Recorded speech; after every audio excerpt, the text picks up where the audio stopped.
Hello, everyone. I'm pleased to say that we're hosting this very special event for D&D Montreal today. It's something we've been planning for a while, and I hope you all enjoy it. Um, I would like to remind everyone that this whole weekend is benefiting Le Fort Enfants et Familles, who are a nonprofit here in Montreal that contributes to the well-being of children whose lives are usually threatened by illnesses and require complex treatment. And I'd like also to thank our partners who are helping us put this together, D&D Beyond, Roll20, and Plank Design.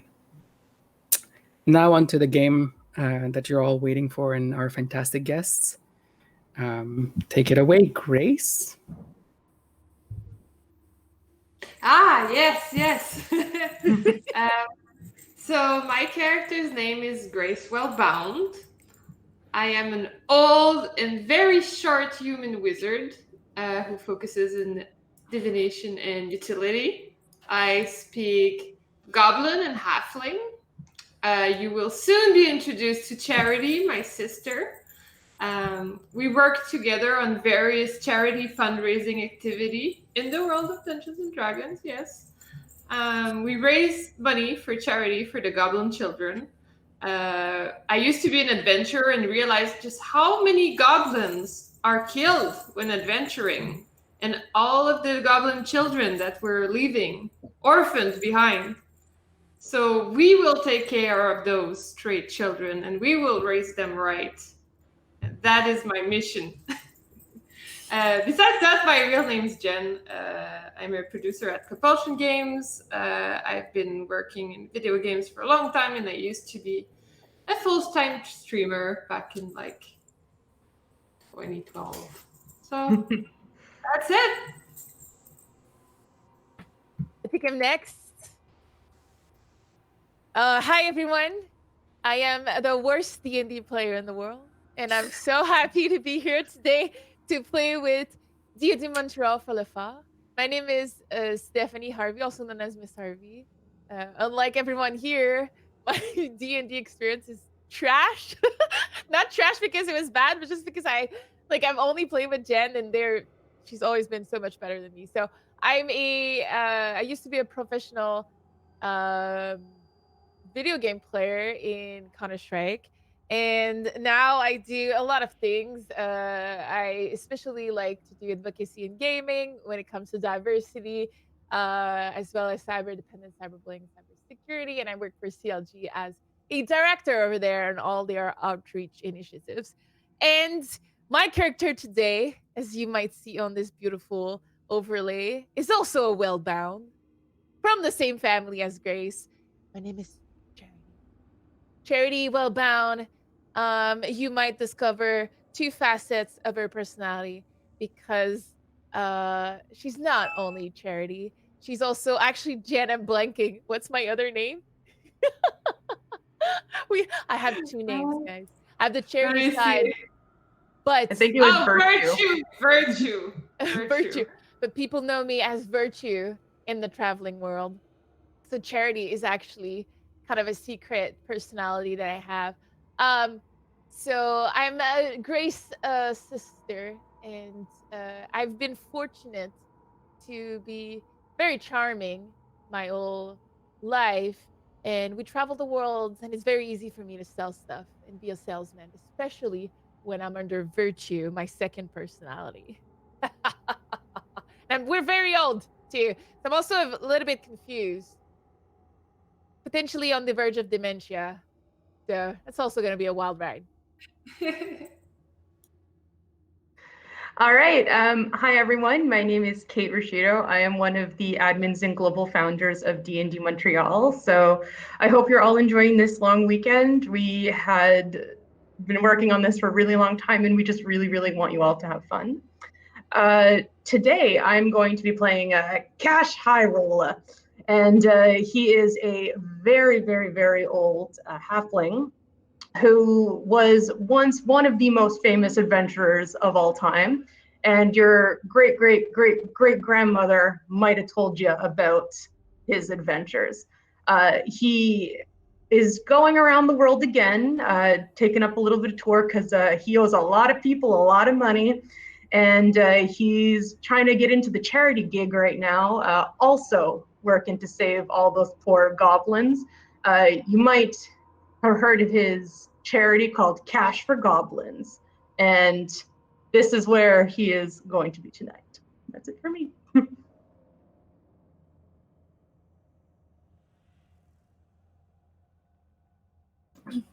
I am Jenny Loveday, not in Canada, the only one I think.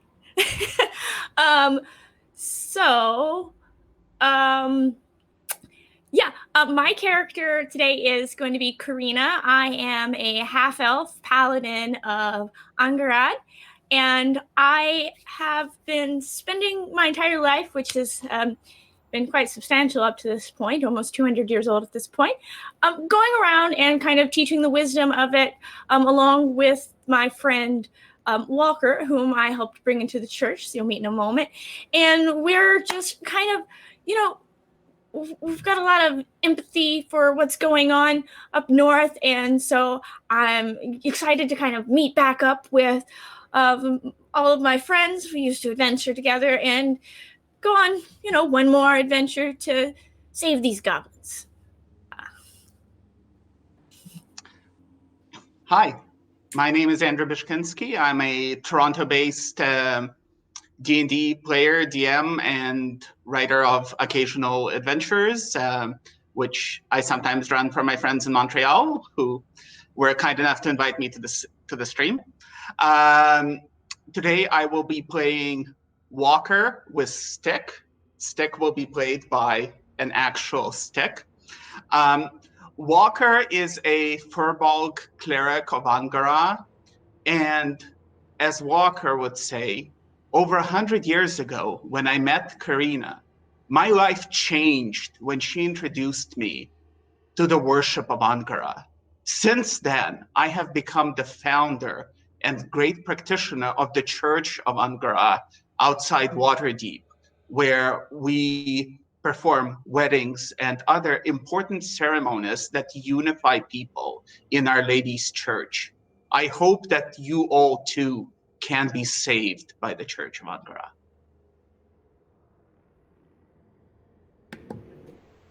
And finally, no, I am not a player, but I will be the DM for this. So, Jalasiam Sidawen in Deluizialukuyos. So, welcome everyone. My name is Alex. I'm Mi'kmaq from Listuguch Mi'kmaq First Nation. I live in Montreal now.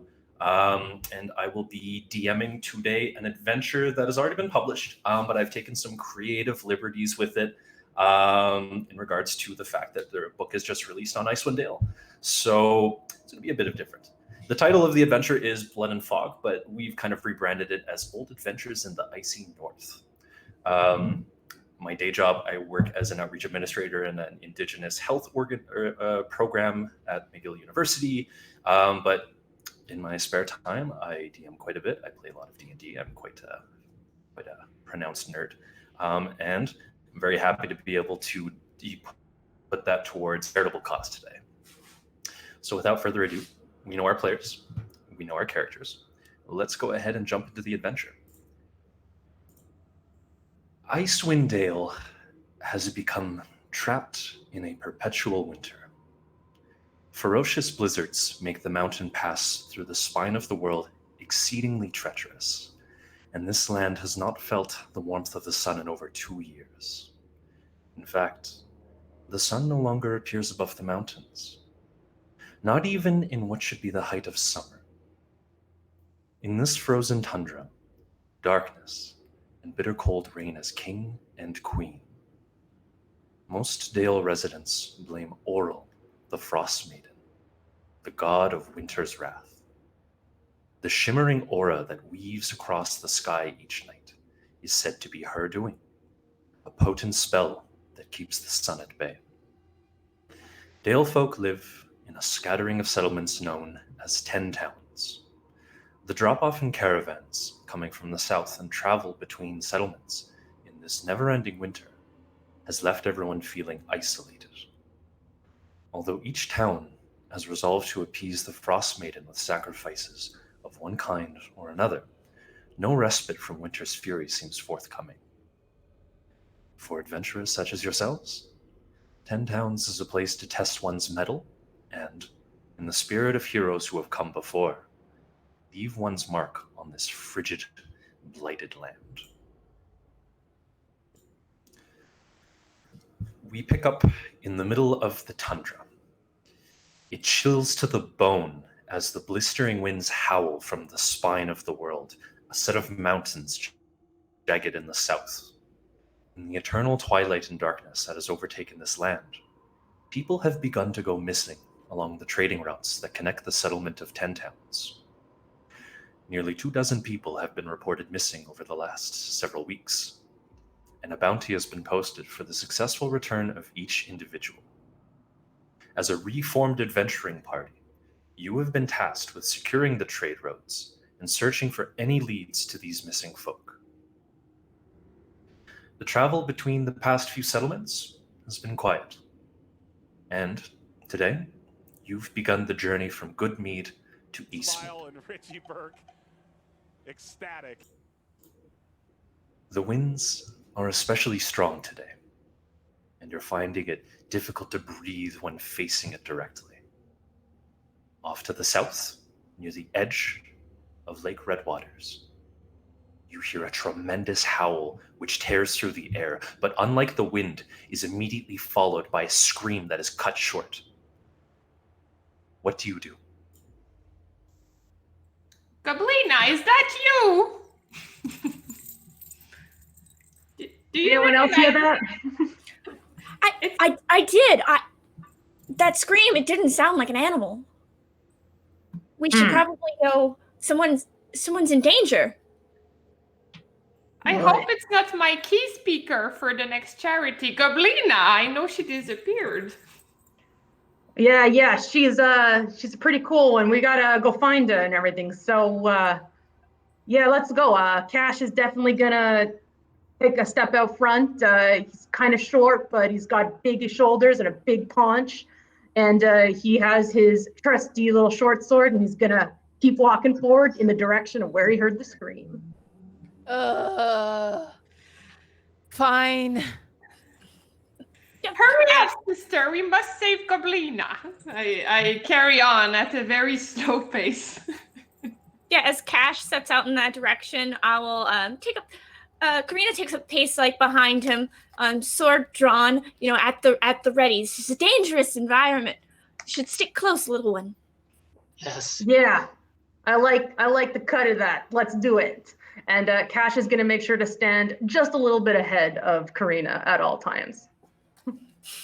I'm dragging behind. I'm with Walker with Stick, which I assume is a little bit slower than everyone. And I'm just kind of like kicking the ground next to him. I'm like, I hope we can catch dinner. I'm really starving here.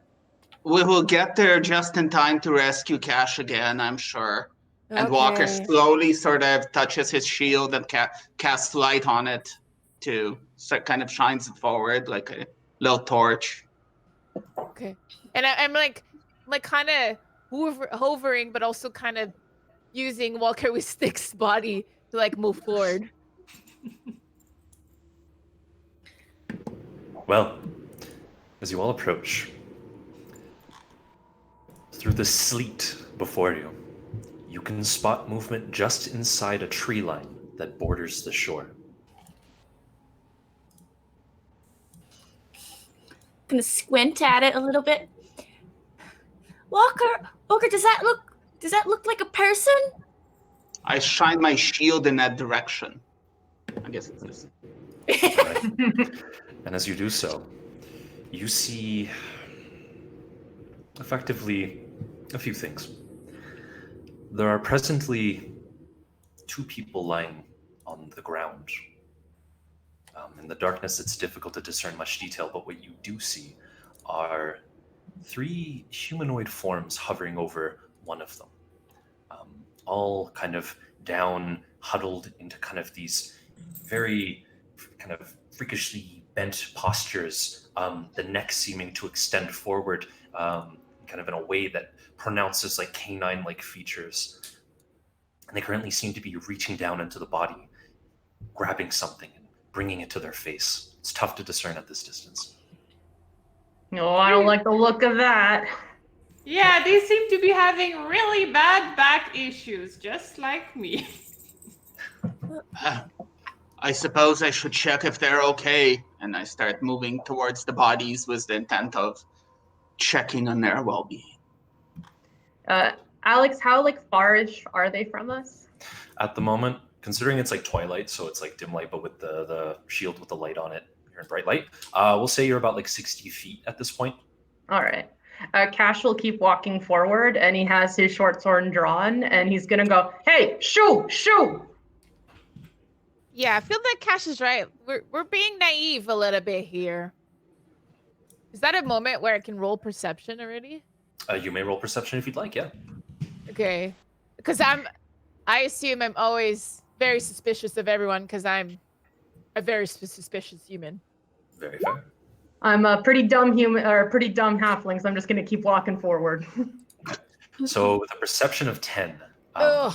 is you kind of using, you have traveled quite a few lands. You've been in some ice storms before. However, today is particularly treacherous, and pairing that with the very low light setting, aside from kind of the huddled forms that you see before you, it's really difficult to discern much detail. All right. Well, okay. Let's just give them the benefit of the doubt, and I move forward as well. I follow. All right. As you approach, the details start to become a little bit more clear. The carnage along the trees and the shore is staggering. It is indeed two men, but they have been torn apart, looking as if their chests have been punched clean through. And you see three bloody now humanoid forms. As they glare at you into the low light, you can see a glimmer from their eyes, similar to what you see from some form of feral beast. They all appear to have canine-like heads, all expelling what appears to be red froth from their mouths. They each have some form of kind of like pieces of the person before them in their hands or in their mouth, and they kind of look up at you. One of them lets out almost cackle.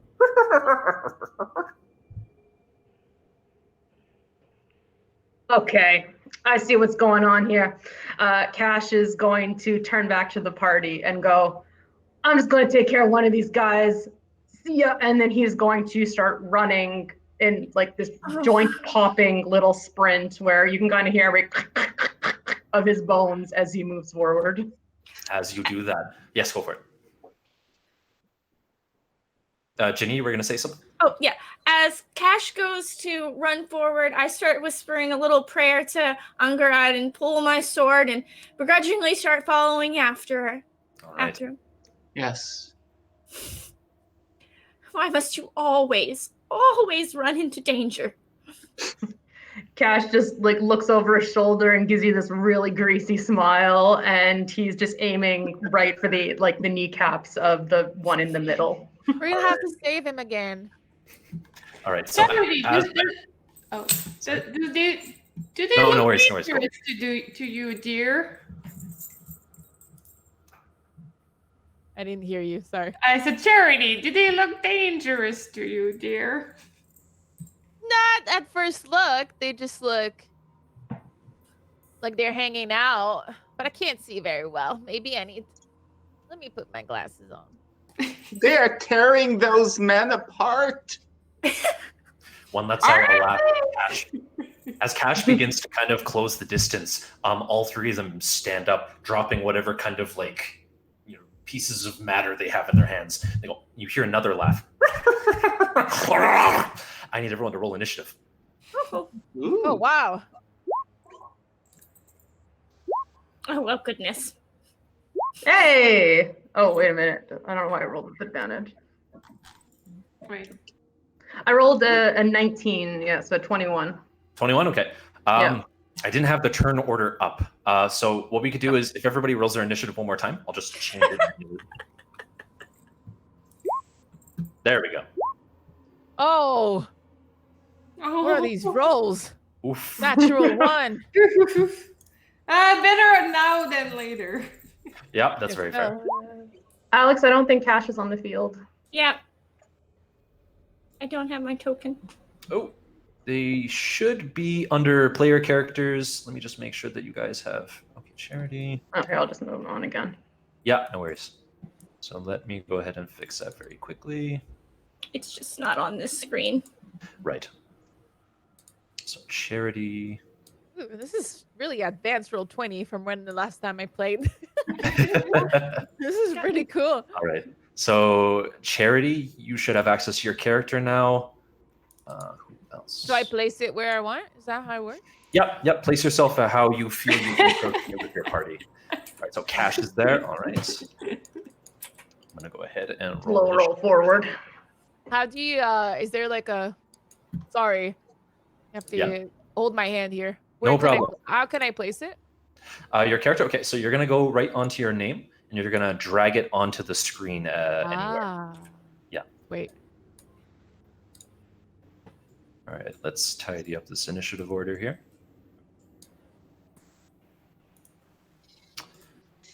And let's go ahead and change the mood a little bit. My name at the bottom? Mood. My face? Nope. So if you go into, you see the journal tab on the top right? Oh, okay. Yeah. It should say your character's name. You just have to click that and drag it onto the screen. You should be good. Thank you. No worries. I see. So Cash, indeed high roller. We're going to start with you, top of the initiative. All right, so Cash is gonna run forward, and he's aiming right for the ankles of this guy right here.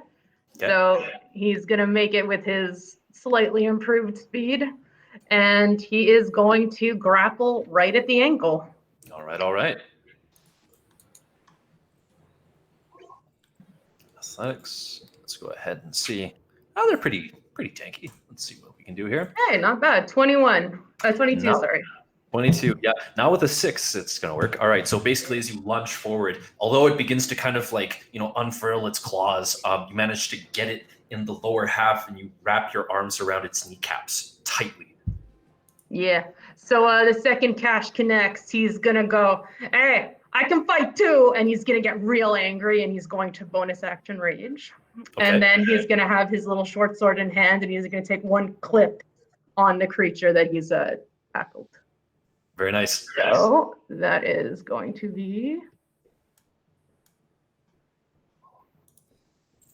11. Does an 11 hit? All right. So as you kind of come into this rage after grappling this creature, you reach for your short sword, and in kind of the sudden burst of adrenaline, it's a little bit much, and you realize these things are pretty strong. It jolts out of the way just as you try to stab it in its midsection, but you are still holding on with one hand. Yeah. I'll get you next time, man. And that's my turn. Excellent. Walker with stick, you're up. Oh, Cash. My apologies, actually. It would be Charity, way at the bottom of the initiative there. That's why I missed them. Mm-hmm. Right. Yes. So Charity, here we go. Wait, even if I got a 1? Did you get a 1? It says you have a 20 in the initiative board. It was Yeah, she rolled up read it. higher. Mm-hmm. Oh, you re-rolled. Okay. That's what you had. I rerolled because So- I was not there. Yeah.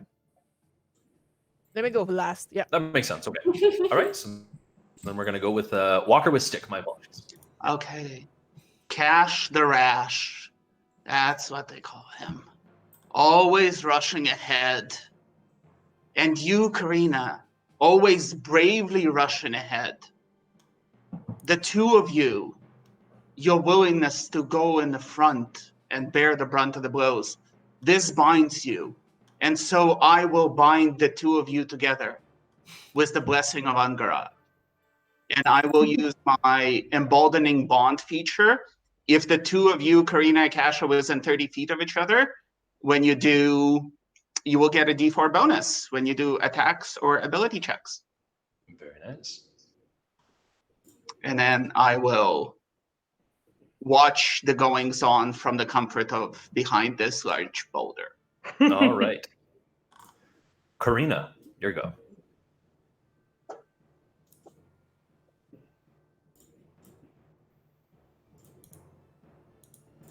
Okay, I cannot get over there all the way, so I'm gonna go up as far as I can, and then I am, I feel that this blessing thing is good. So I am also going to cast Bless. I will give it to Walker, Grace, and Charity. All right. It's effectively for those of you who the spell this was targeted towards, you suddenly feel this aura. You feel as if you were kind of a bristling confidence all of a sudden. Ankarad would not want us to go into battle unprotected. Yeah. Perfect. So the blessings of Angara are upon you. All right. Anything else? Nope, that's all I can do. Excellent. Grace, your turn. Is there any like rocks nearby? Something like 5 to 10 pounds looking. Let's say, give me an investigation check. Kind of kick the snow around to see if you could find like a small stone.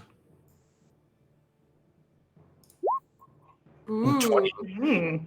Literally, as you put your foot down onto the snowy kind of surface, you scuttle it to the side and the stone falls loose. So I see a rock? Yep, pretty Okay. sizable. Maybe like not 5 pounds, but maybe closer to like 2 or 3. Okay. I would like to use the spell Catapult. I never ever used it in my life, so I'm excited to try it. All right. So go ahead and cast that. All right, I'll cast it. Let's go. Boop. So let's see. I choose an object. I put it into my magical catapult that somehow, I guess, appears. Yeah. It flies up in a straight line for up to 90 feet in the direction I choose. So I'm gonna, I don't know, throw it at this guy. This That one way here? Yeah, I would like to avoid hitting Cash or Karina, so it feels safer. All right. And yeah, we'll see. They must make a dexterity saving throw. On a fail save, the object strikes the target and stops moving. When the object strikes something, the object and what it strikes each take 3d8 bludgeoning damage. All right. So I rolled really, really bad for a 3d8. It would be 4. Oh, ouch. Yeah. Multiple ones. Okay. But I will tell you, it rolled a 6 on its dexterity saving throw. So as you kind of kick this stone loose, you decide to kind of focus in your incantation. The stone begins to float, and kind of very staggeringly, like a bullet, just it flashes. Karina, you just feel it whiz by your head. Just same with you, Cash. You kind of feel it, but a bit more of a distance. And all you hear is kind of the cackling of this hyena-esque creature just go, and it takes it right in the chest. It kind of spits out any kind of remaining pieces of meat that it had in its mouth. Okay. Would you like Cash brushes it off of his face really fast. Anything else?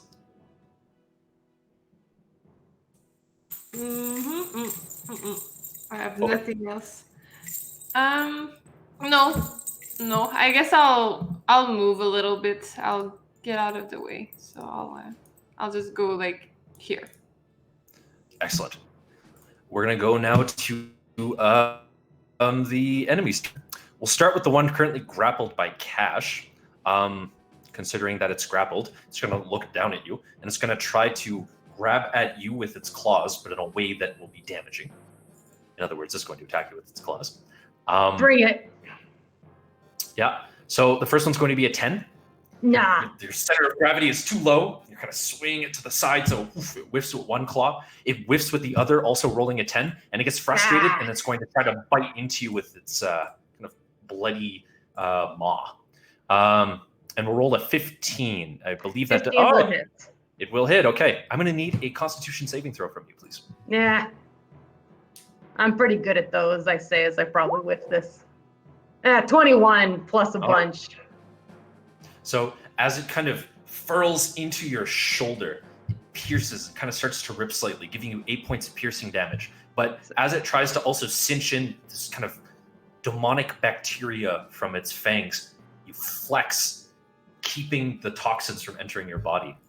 Yeah, it ain't gonna happen, bud. All right.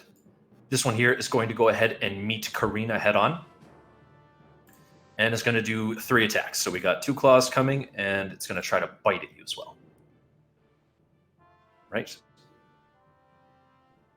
Go ahead and just move this over. All right. The first one, the claw is actually going to dart way over your head and you duck underneath it. The next one, however, is going to be a 19 and it's going to catch you right in your shoulder, giving you 10 points of slashing damage. Oh, gosh. Angarad, protect me. And you kind of bring your sword up and you catch its mouth, splitting the jaw as it tries to bite into you. It does not connect. Okay. And the last one here. This one's actually going to try and assist its ally, so it's going to do 3 attacks against Cash. Starting with 2 claw attacks.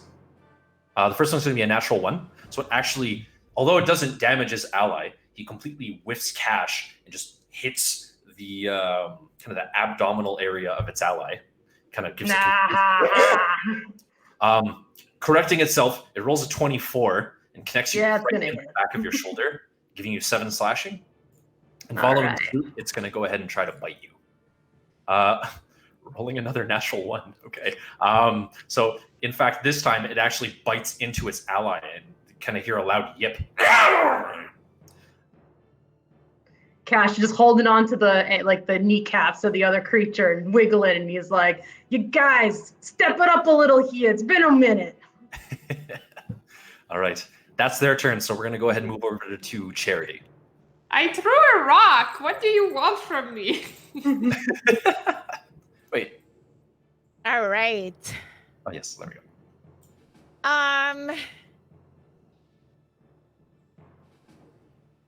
So I don't know if my distance matters,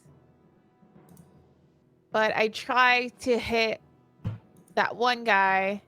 Can I ping? I can't ping. I try. This one? Oh, how did you do that? You hold on. Yeah, click on it, but hold on to left click. From my view, I'm trying to hit either this one or this one because I'm not sure if I have a direct view. You have line of sight with both of them. Okay. So let me do this one. Okay. And I'm just gonna do a level 1 chromatic orb. So I'm like, oh, I guess I have to participate now that people are getting hurt. And then I'm like, and I cast my orb. Oh, I forgot to stretch this morning. All right. I'm going to ask you to roll a d20 for me, please. Oh, it didn't work. Cast. There it is. Level 1. Did it work? Should pop up in a second. I'm not seeing it yet, though. Oh, there it is. Okay. Now I'm trying to cast it.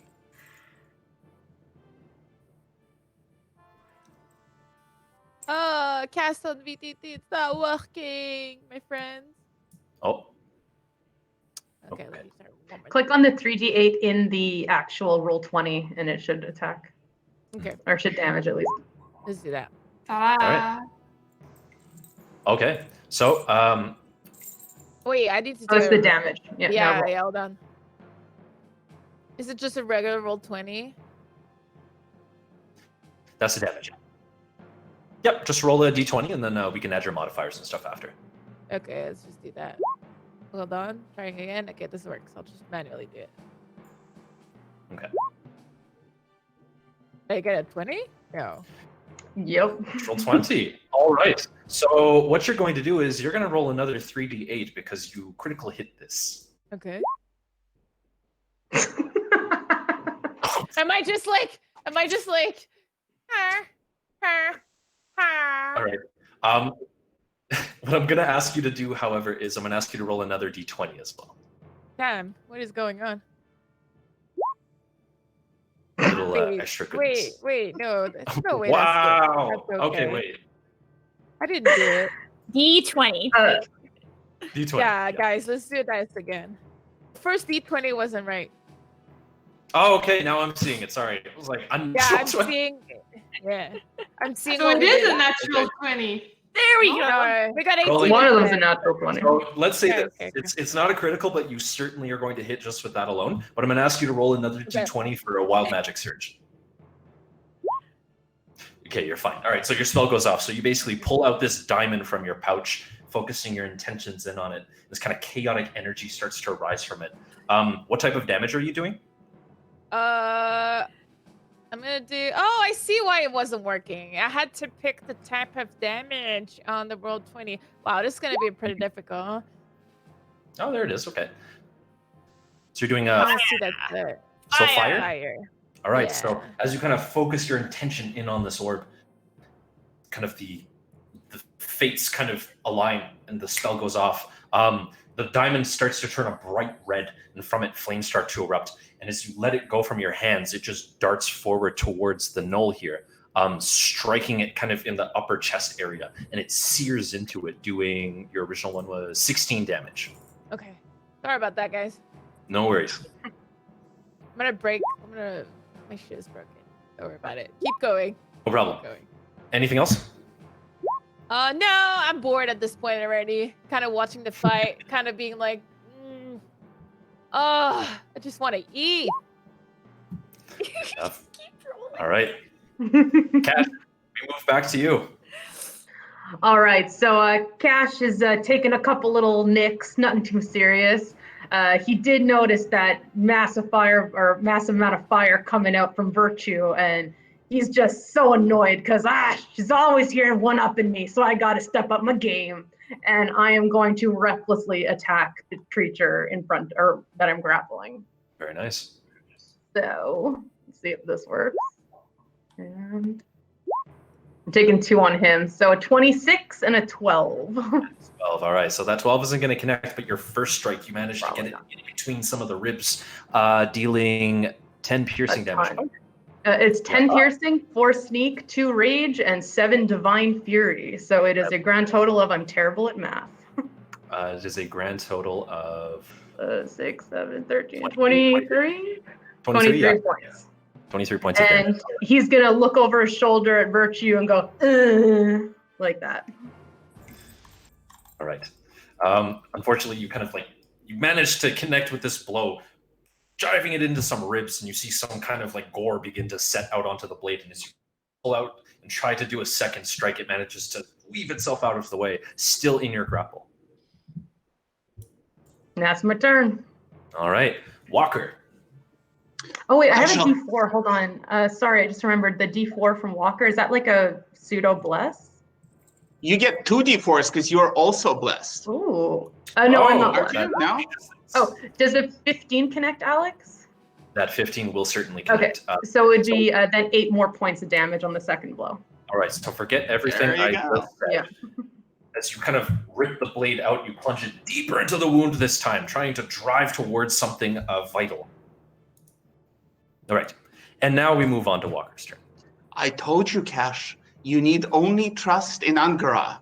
Yeah, I shall now call down Angara's holy light as I cast Sacred Flame on that one there. Ooh. All right. Give you a dexterity saving throw. And I roll 5. I'm rolling a lot of 5s and 1s. Good for you guys. All right.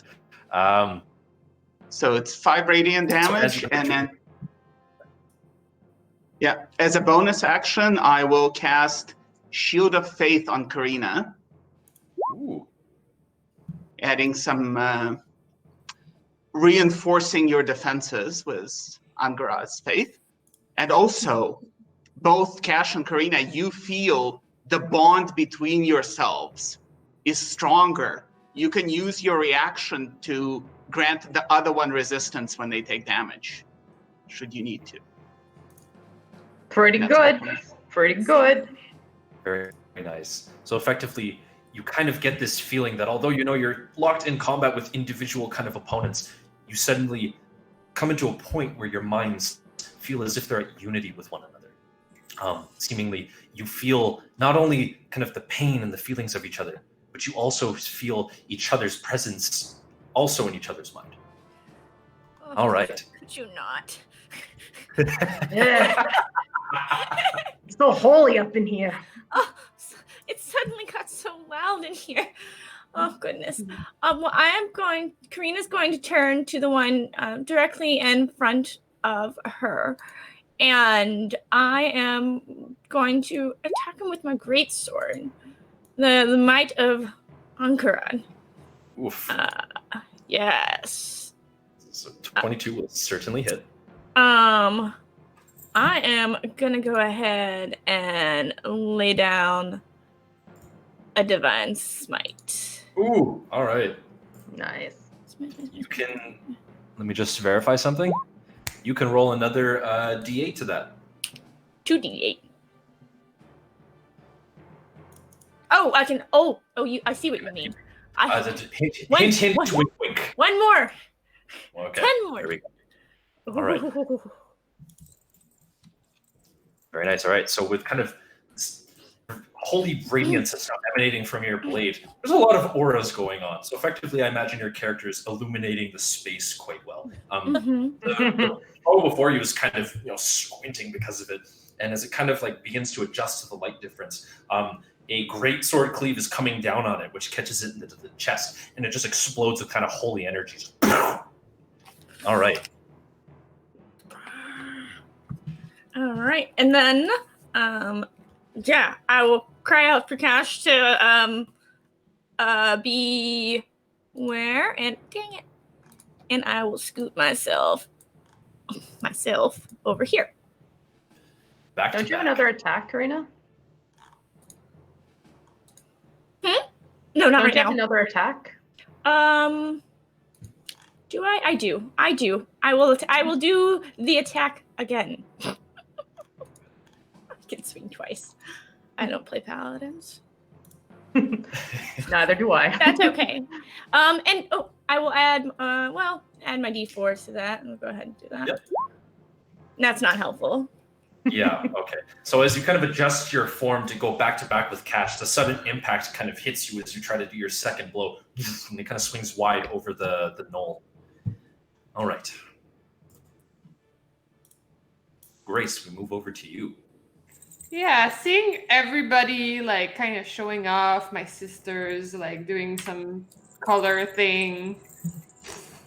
I say, look, sister. Look what we got here. And then I'm gonna cast Magic Missile. And if I can, I would try to make it look more colorful and cool. All right. That's what my sister did. I'll cast it at level 2. Excellent. So let me attack. Oof. There you All go. right. So, okay, so at second level, that is... Yes. So I would get 4 of them, I think. Yes. Yeah. All right. So, in that case, 16 damage. All right. Which one are you hitting? Gonna hit this. Oh, sorry. This one here? This one. Yeah, the one. Excellent. All right. So, with kind of a wave of your hand, you suddenly see these kind of aurora forms kind of line up behind you, 4 of them.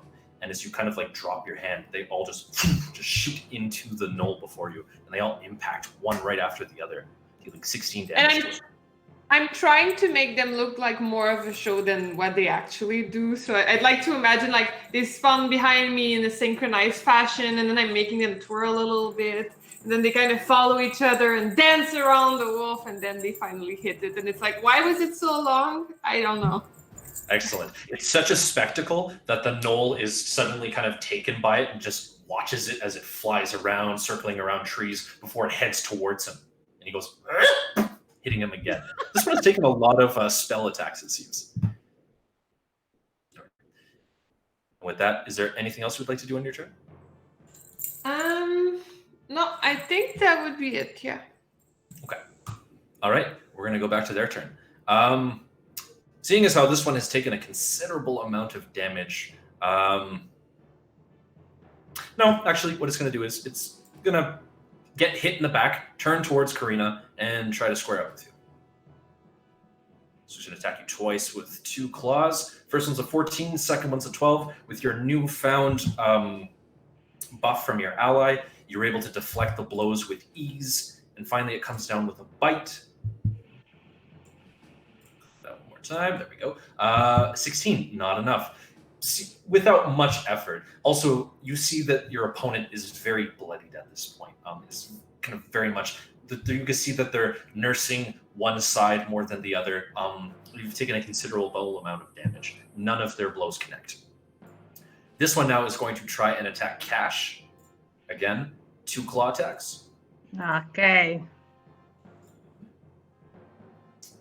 The first one being a 15, which Gonna hit. is going to hit. You take 10 slashing damage from it, and then also the second one is going to hit with a 14.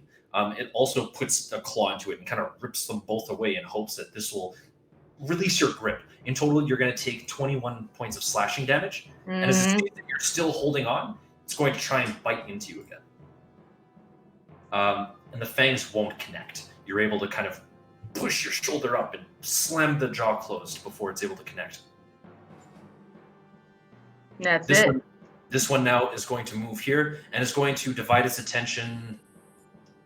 Actually, it's going to break from the pack. So seeing as how the two of you are now glowing with various forms of energy, it seems that you're very much handling yourselves in that. This one is going to break from the pack and try to get a new target. So both of you would get an attack of opportunity against it. Cash is gonna kick out with his leg, and by that I mean short sword. It's a 16. Oh, 16 will probably hit if I hit it. 16 will hit. So he's gonna take 12 whole points of damage. Very nice. And I don't know if I get sneak on or no, it'll be 12 points of damage. Karina does a 16 as well for 11 points. Taking 2 very swift blows to the back, it kind of whimpers and then continues to kind of lunge forward, now intent at receiving some form of reward for all of the pain that it has endured. It's going to go after Walker. For 2 attacks. It's going to try to claw at you twice. That's an 18 and a 19, which Walker with kind of, although Walker at this point has been a very kind of moves with intention, is very nimble with his staff and is able to kind of block both of the claw attacks before they connect. And finally with the maw, 23. Not quite fast enough. As you block both of the claw attacks, it lunges onto you and connects with your shoulder. I'm going to need a Constitution saving throw from you, please. Oh, no.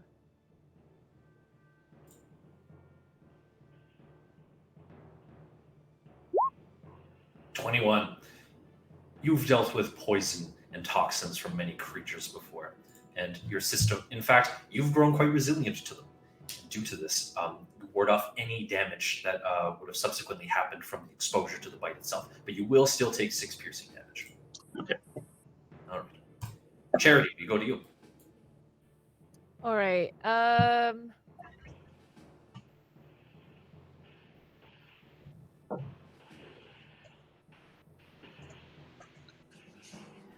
I was gonna just do a regular firebolt, but again, I want to make sure that I'm not gonna hurt Walker. Okay. You'll be fine. Okay. You can see the side of the knoll through here. Okay, perfect. Yeah.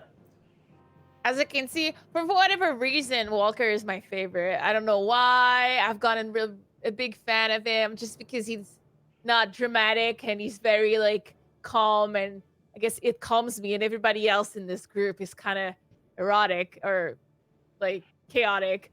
So I am like, oh no. Those are very different. Yeah, it's very Not both. okay, chat. Let me know. Okay. So I'm like, oh no, this is at that moment I get serious for the first time in the fight. And I'm like, oh no, Walker with the stick. And then I without hesitation, it's like I got my energy back. It cast right away, Firebolt. Very nice. All right, it definitely connects, I will tell you that. I'm going to ask you to roll me another d20 for see if something goes off.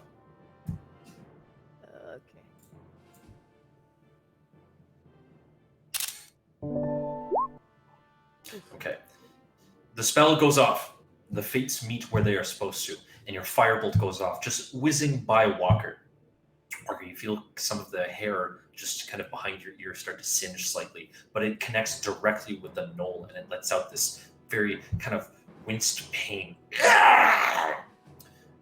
And with that, do you do anything else? Let me see. Since I've never played a sorcerer before, how does it work? What can I do? Can I move? You could move if you want to get into a different position. If you have anything you want to do with your bonus action, you're entitled to that as well. Otherwise, you can just kind of, if you've cast a spell and you're okay with that, that works as well. Okay, I'm gonna move. Actually, I'm gonna get closer to Walker. Like for whatever reason, I also lose my sense of I'm a spellcaster and I should be far and I shouldn't get close. Kind of getting protective to Walker, and I get closer like this. You see your ally in danger, and effectively you want to help. So you kind of, in charging forward, cast a firebolt and try to get yourself in a more advantageous position. All right.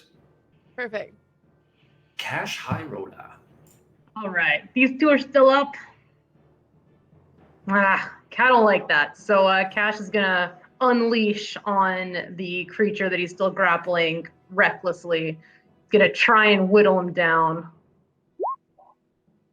Oof. So a 26 and a 25 to hit. Both of those will certainly hit. All right, this is gonna be a mathematical thing. 6, 2, 7, and 10 is 25 on the first hit. Yep. And then the second hit is gonna be a grand smack and 8 as he stabs in and stabs in again. Seemingly bringing it to one knee. All of a sudden, the first time you're seeing this large creature at eye level, and you see a glimmer of fear in its eyes. Yeah. All right. Hey there. Walker, your go. You're muted, Andrew. Oh my God. Walker turns and says, "Thank you, Charity. And Grace, your powers clearly have grown since last I saw you. That is quite a display of power. But I can handle this one too. Do not be afraid." And I bring down the light of Angara once again. Oof. All right. Get dexterity saving throw. And I roll a crit fail. So as it's kind of like, you can hear it kind of laugh as its jaws are hinged into you. Yeah, and I continue like pushing it back with my stick. Yeah, and as kind of like the spell goes off, you can see it just start burning into the side of this creature. It lets go from its grasp and you push it back, giving you some space with your stick. That's all for me. All right. Karina.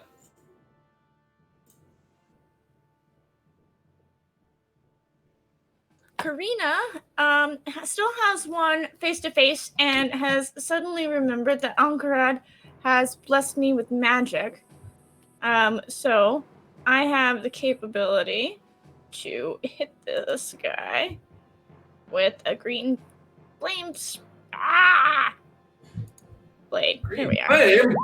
Green flame when I attack with my blade. Very nice.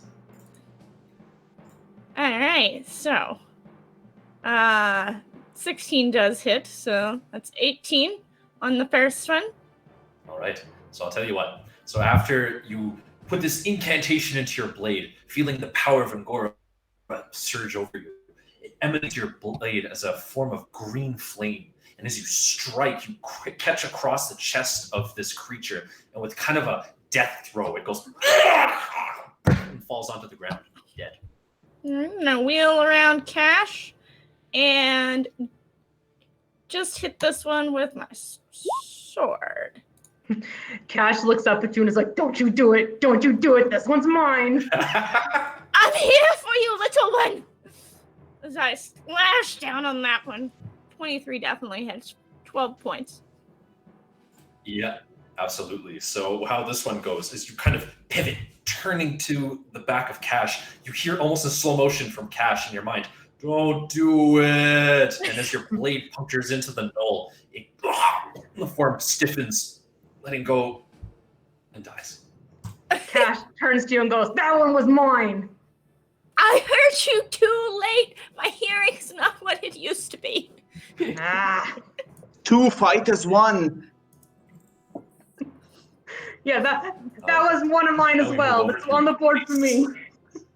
Okay. Yeah, see, you just got 2. Is it my turn? Yeah.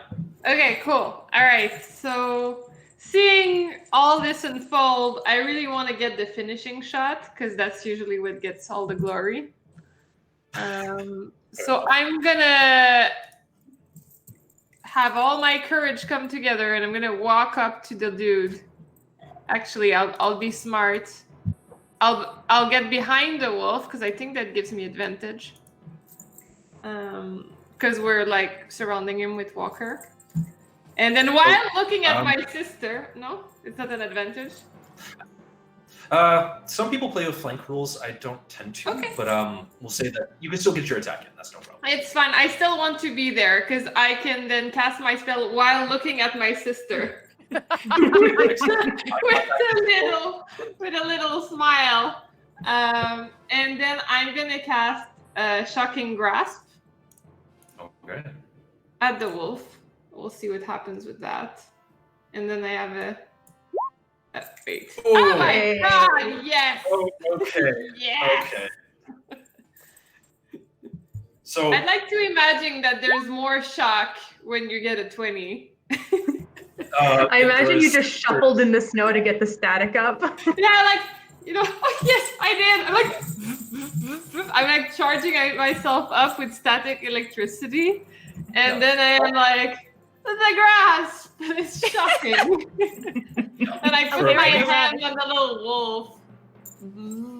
So here's how it looks. So for a brief moment, although there's a number of kind of different lights emanating from all the group, all of them are kind of eclipsed for a moment as you see this just radiance of blue come from Grace. She kind of marches her way over to this creature from the rear. Suddenly, the creature, putting all of its intention towards Walker, all of its hair begins to stand up on end behind it. Feeling something odd, it turns around, and as it does so, it just gets a face full of a palm that has been charged with the energy of the multitude, the years of study you have put into the spell. This is possibly the best time you have ever cast this one. You put it into the face, and there's not even a sound, just falls onto the floor stiff, dead. For Gabelina! Yeah, that was pretty cool. Pretty cool. I don't even wait for him to hit the floor that I'm already walking towards the dead bodies. Yes. I look very disappointed that you're not acknowledging this glorious moment. You're just like, oh, the dead bodies. Then I turn around and I'm like, the dead bodies. Yeah. As I pass by, I kind of tap her on the shoulder and say, well done, and then I walk bodies. Yeah, thank you, dear. It's the dead bodies, and Karina kind of examines them, seeing if there's like any possibility that we can save these poor souls. To do a medicine check, or is it just obvious? So as you get down, look at the bodies, I'll describe some things to you. You may roll a medicine check still. Perhaps you'll discern some details. All right, Cash wants to look like he's grieving over the bodies for the sympathy vote, but he's secretly at the pockets, patting down to see if they have any extra loot on them. I like it. Oh my goodness. Charity can see that, and she just lets it happen.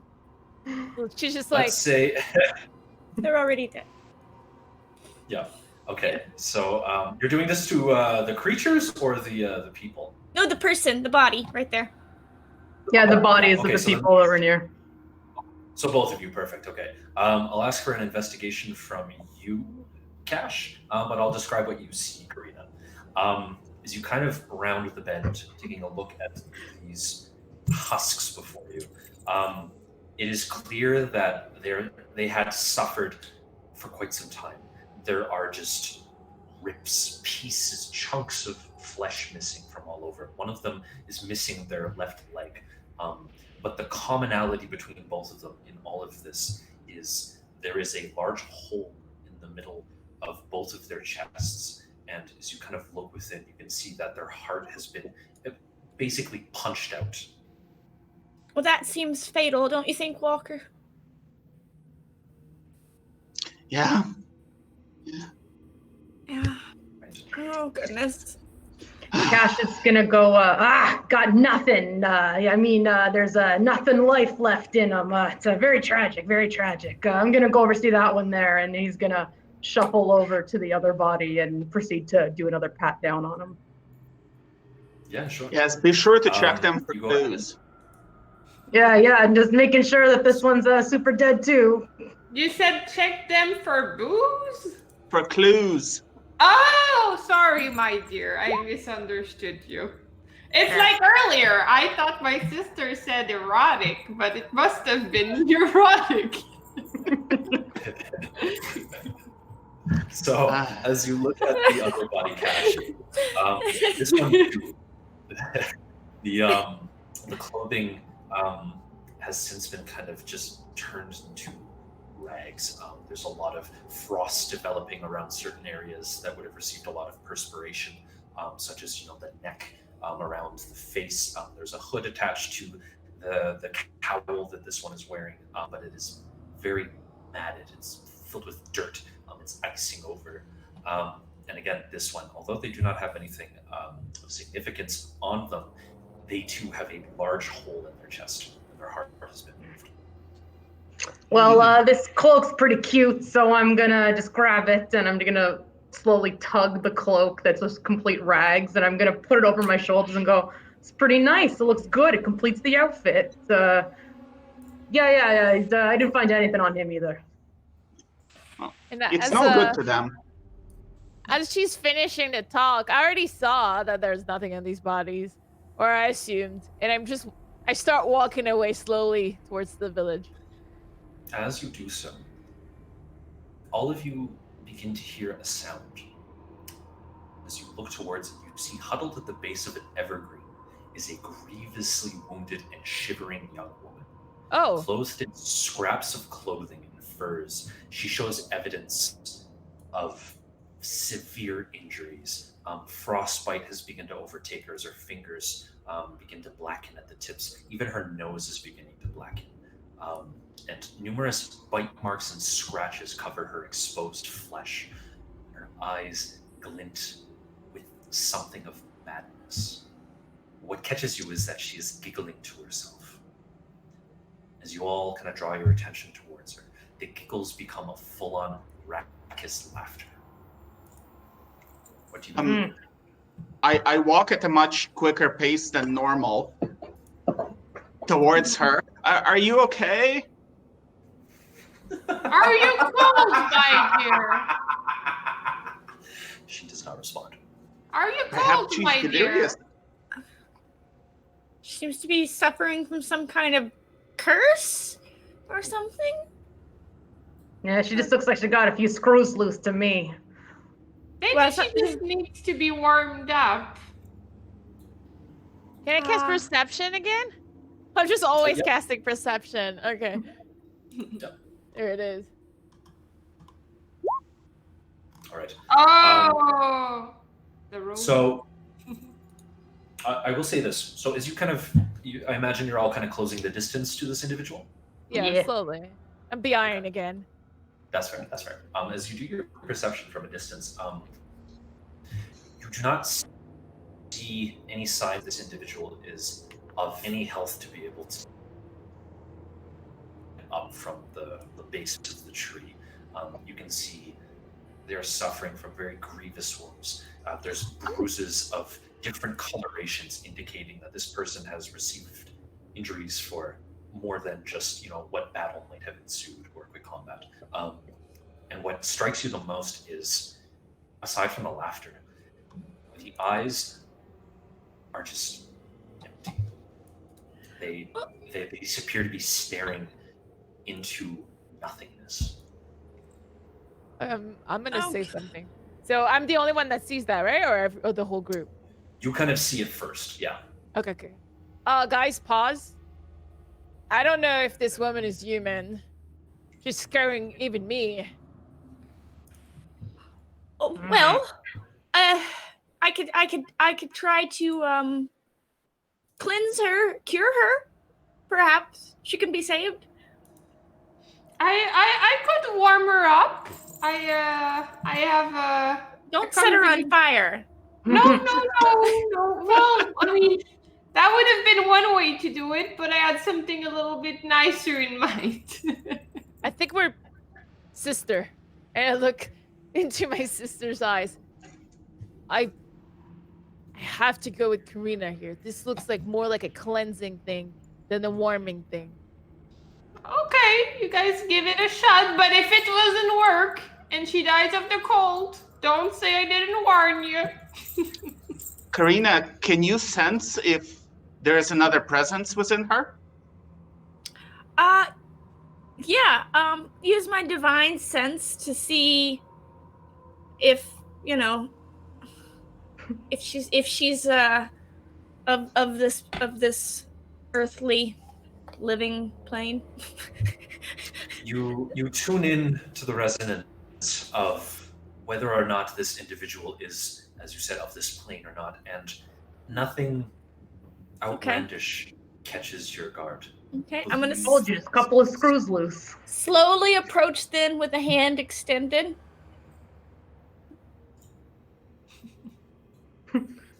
Still full-on laughter, as if Okay. you're not even there.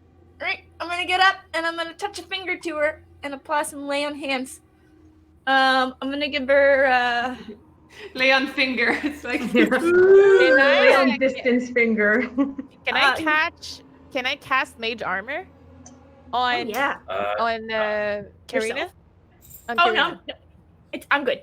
Oh, you're good? Okay. Can I all of a sudden be like, oh no, and then I cast mage armor on myself, just in case. Sure. Okay. Yep, you can cast mage armor. So, seeing Alright, her how cast many mage points? armor, I also cast mage armor on myself.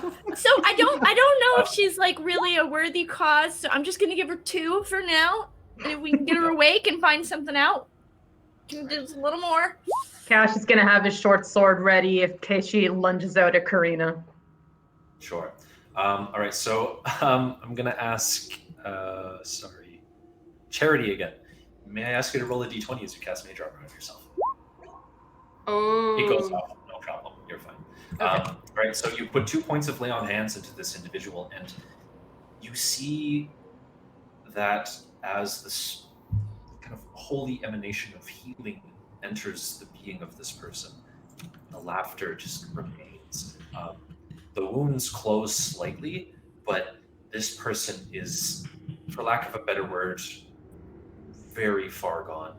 I'm going to ask you to roll me a, let's say, an Arcana check, if you will.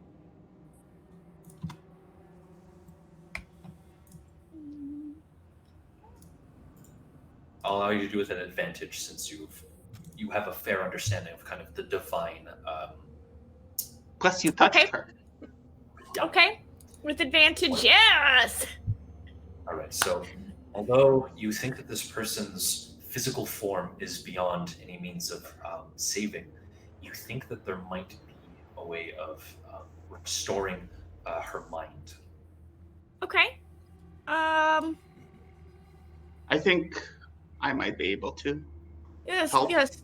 Walker, this seems like your specialty. Perhaps we can calm her in some way.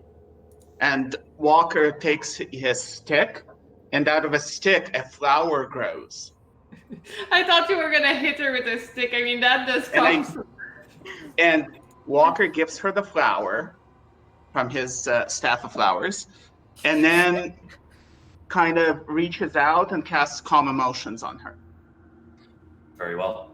All right. So, as she's just spilling over in laughter, it's very unnerving. It seems as if this person has heard the best joke of their life. But as you kind of emanate these flowers, it seems almost as if her attention is suddenly taken to it. As your spell goes off, you put all of your best intentions into this individual. The laughter. You see a look of calmness rather. And then there's like a gravity that comes over her face. A look of realization, of fatigue, defeat, what have you. And the laughter ceases. She kind of blinks her eyes a few times and looks to each of you. Who are you? Karina's gonna kind of calmly, shh, it's fine, it's fine. Can you tell us what happened here? Did you see the battle and how the shocking grasp did the finishing shot? Okay, well, don't mind her. I'm more concerned with what happened to you. How did you come to be like this? She kind of. And shocking grasp was great. Okay. Thank you. Thank you, dear. It was very. She takes a moment and kind of looks down at her exhausted body and looks to you, fatigue setting in deeper. I was running with two of my brothers. Uh-oh. Cash is gonna move in front of one of the bodies. Don't mind these. She kind of looks at them. Those were my siblings. We were captured 3 days ago. In between these roads, we were on our way to East Maiden, and we probably shouldn't have left so late, but we had no choice. Well, I'd say don't travel after dark, but it's only dark. Yes. They took us, put us in these tiny, cramped cages. They, there were more people. They put us in a cave. It was so cold. And they were eating them. And if they weren't doing that, they would beat us. Well, they're there. It's fine. It's fine. You're with us now. We'll take care of you. Listen to me. We'll warm you up. Please. I was running away to try and get help. My brothers, they managed to get out and they saved me. My third brother, he didn't make it out. He tried to allow us. While she's talking, I cast Detect Thoughts. Because I'm very suspicious. Okay. I'm still not into this woman. So I'm just like secretly casting Detect Thoughts. Well, it's not very secret spell. It's got verbal components. Yeah. So as you do so, you see that her form is too fatigued to take any notice of it. Okay. And in your mind, you get a sense of not desperation, but understanding that this person needs to get out what they can because they know that they are going to pass. Oh. Damn. Let her talk. So I'm going to say something.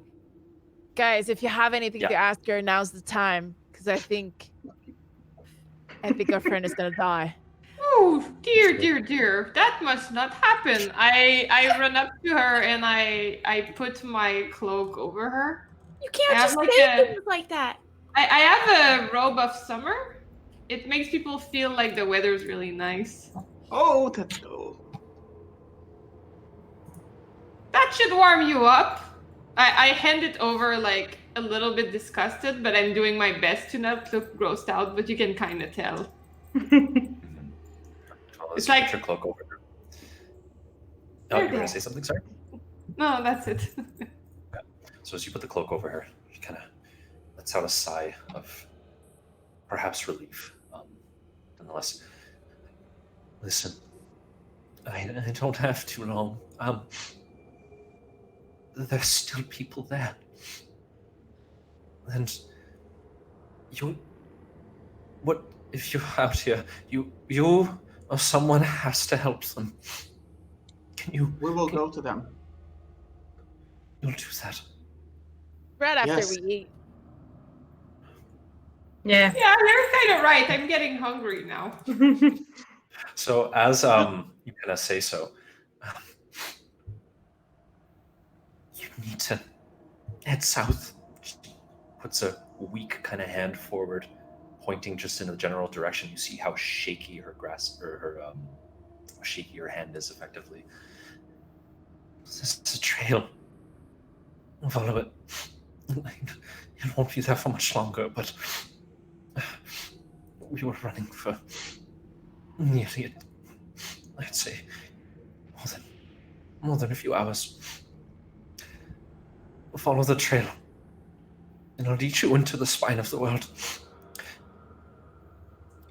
You'll find a cave. But I assure you, you have to be careful, but you must get there soon. I don't know how much time they have. Oh no, people to save. When are we gonna sell stuff? No, okay, well, yeah. I'll start preparing to do the funeral rites. And as Cash is she gonna lets start out those, digging through his bag for a shovel. and as she lets out those last few words, you just see her like shaky hand slowly goes to her side. Her eyes just stare down to where you see very faint footsteps leading towards this area. Okay. She becomes deceased. Okay. I take the summer kid back.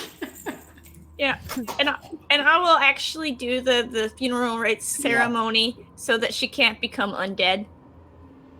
Don't want anyone to continue besmirching her body. And I look at Cash and I'm like, so when are you gonna loot our body? Before or after the ceremony? After I got some class on me. Well, that's not something that somebody should be doing, but I mean, I just hope I don't see you do it. I mean, if you look over there, you'll be fine. Oh, what is there over there? And then I linger. Oh, sister. And Cash is gonna get down on one knee and he's gonna put a hand on her shoulder and go, and then immediately pat her pocket to see if she has any loot on her. You can see that the cloak might have been, of like much value in the past, but it is just there are holes ripped through it. There's like dried blood caked into the open areas. Frost has very much kind of taken over places again that had humidity pouring from it. Nothing is really of value on this person. Cash, I'm gonna put wooden tokens on her eyes so that you don't need to steal those. Okay? They're not money. Man. Okay, if you're gonna be cheap about it, but sure. I remember how you are. Okay? Listen, I owe a lot of people a lot of money. I made a couple of handshake deals. This is why I'm here. We all know this, right? Is it done? Are you done paying respects, Cash? Oh yeah. She'll God bless and all that nonsense. And Cash is gonna get up and he's gonna walk over to like behind where Grace is. Yeah, I really appreciate you being so respectful of the body. Thank you, dear. I mean, I only try. I bring what I can. And he's gonna look very somber, but like wearing the dead brother's cloak on his shoulders. Yeah. Definitely a good All right. person. So as Good the funeral soul. rites are cast, the points placed on the head, we you now have a lead as to perhaps where the missing individuals are from the 10 town settlements. We're going to take a quick break, maybe about 5 minutes, and we'll jump back on for the next part. Excellent. All right.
All right, so welcome back everyone.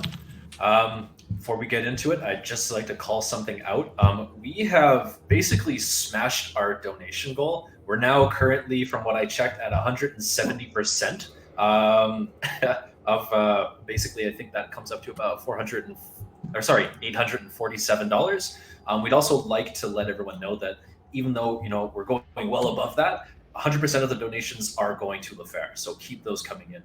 We're also going to be doing some re-rolls as well. So if effectively you want to give the players a chance to re-roll something or to put something in their pocket for when they need it, it's going to be $25. And if you want to give me something to re-roll, I've been rolling pretty low, so it would be nice to get something else here.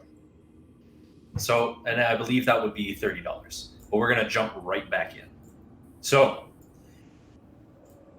seeing as how you've done your funeral rites, you've gone through the battle, you seemingly have this goal now before you of following a path towards the spine of the world. I ask, what do you do? Or how do you plan this? Well, We must follow the tracks. yeah, we follow the tracks. Somebody much better than me at following tracks should do that. I'm pretty low to the ground, so I don't mind checking it out. And Cash will do a hard focus on the tracks to pseudo lead forward. May Angara guide your search. Yeah. Very well. So, you very easily find the tracks that this woman had spoken of, and they do indeed veer towards this spine of the world, very much just kind of being all present along the horizon. It is one of the largest mountain formations and most of you have ever seen in Faerun. And through even beyond just, the twilight of the realm, you can see just the subtle imprint of them. You decide to march forward. For a few hours it goes. And the path seems to wind and twist. You seemingly are getting closer. But there comes a point where the section before you just seems to go on and on and on again. There's no end in sight.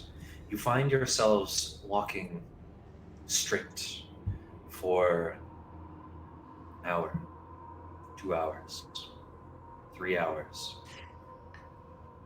I get really tired of Something- walking, so I'd like to know if I can cast. Would that work? The floating disc, Tensor's floating disc. Can I just have it carry me? Oh, how heavy is your character? Well, actually, I think it could carry quite a bit, if I'm not mistaken. Yeah. Because I feel at some point I just get tired of it, and if I have another way.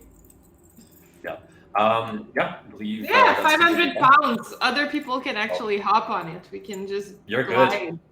Yeah. Yep. So as long as you maintain that, So basically, this seeming translucent form of energy comes from underneath you and begins to walk for you. All right. Well, this isn't too bad. Well, I'll just keep walking because it wouldn't float very much if I got on it. Pull some berries out of my pocket. I will. Who's the most perceptive out of your group? Oh, not me. It's between Charity and Karina, if I'm not mistaken. Oh, maybe it is me. Oh No, God. that's perception. I'm looking at the wrong one. Walker. Yeah, it's not me. Walker, you have traveled many distances. You are aware of the passage of time like none other. Something's not right here. The horizon hasn't moved the past hour or two. It stayed at a distance that you've been quiet about, but you're certain now something's up. This is strange. Can we... It would seem that we're not getting closer to where we're going. I mean, I'm following the trail. Are we going in circles? Cash. Can we see our own tracks? Yes. Can we see our own tracks? You look back, you indeed see your own tracks, much more freshly set into the snow. As you look forward, you see that the tracks still are faint. Okay, Just this one's on as, me. This one's on me. Cash. Yeah, Cash. You I thought playing you were... tricks again? Okay, listen. I just said I was slow to the ground. I didn't say I was any good at this, okay? Okay, well that is fair. That is what Cash said. I'm hungry. And you can talk to my lawyers if you think anything else. I just had to just sit for a minute. Just sit. Ugh. What can we do? Well, is there I'm gonna try and like detect magic to see if there's any like weird mystical stuff going on in this forest. So you want to cast Detect Magic? Okay, yeah. Go on ahead if that's what you want to do. Yeah. Cash is just gonna like walk backwards through his own tracks to see if he can kind of figure out where he took that wrong right-hand turn. Okay, yep. So cast Detect Magic. Does anything seem... Is anything glowing? Yes. Everything. As you look to the glowing snow around you, you seem to find almost a corridor, just veering wide enough for the passage into along this area that you're traversing. But there's an aura just outside of it as well. You're not quite sure why, but there is indeed something arcane in nature involved in this area. Well, Walker, there's something unnatural at work here. Strange magics in the air. And a different magic over there. Can you see a way through it? Can we? What? Are you? Yeah, I'm gonna try to like step between like the barrier, you know? Okay. See if it You wanna feels step any above? different Sure. over there. As you step outside of the corridor, of this kind of like, like of this corridor that you're seeing made of some form of magic, The invisible hall. something happens. Uh-oh. For the party, the moment Karina veers away from the path, the snow seems to intensify. You lose sight of Karina in the process, and Karina, the same goes for you. As you walk off of the path, the blizzard intensifies around you. You seemingly lose orientation of where you are. You no longer see the mountains that you've been walking towards. You no longer see any landmark before you. It's just blowing snow and yourself. Oh dear. You call out to your allies. Walker! Cash! Karina! Charity! Grace! Good luck, dear! Can I hear me? Karina, I will ask you as you can hear yourself, Oh goodness. but you cannot hear your allies call back when you call for them. Clutch my sword in I will fear. ask you to give me a survival check, please. Oh no. Oh no. Oh no, not good. I got a 9. Okay. You walk in one direction for what feels like a minute. You see no change. You turn. The environment around you, it's terrifying. You have never felt this alone in your life. Not even the landscape around you seems to ever shift, and the snow creates these kind of visages of things in the distance that fade away when you focus on them. You are terribly lost, and the panic is beginning to set in. Okay. I want to try to find my way again, because it seems we've been granted divine help by the reroll gods. and see if I can just kind of. Okay, so you want to re-roll that survival? Yeah, I'm gonna take stock, really focus, and yes, and I'll get an 18. Thank you, Angara. Might I ask? might I ask the group, what are you doing once you see that Karina disappears into the blizzard? I was walking backwards, tracking my tracks, didn't even notice she was gone.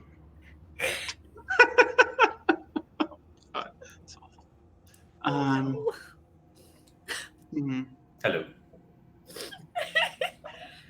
Okay, I'm muted. On any 3 that's close to me, actually, you know what? I'm gonna take the stick from Walker with stick, and I'm gonna touch it and cast light on it. You're going to touch it and cast light. Okay, so the light spell does emanate, but the blizzard is raging, and it does not pierce the veil of whatever this might be. You just see the beginnings of your spell take, and it disappears into the blizzard. So, knowing that Karina had cast Detect Magic, I will try to use my racial ability to detect magic, so sort of commune with nature and see if there are any unnatural breaks in it, and also cast Detect Magic, hoping that it can help me find my way to Karina.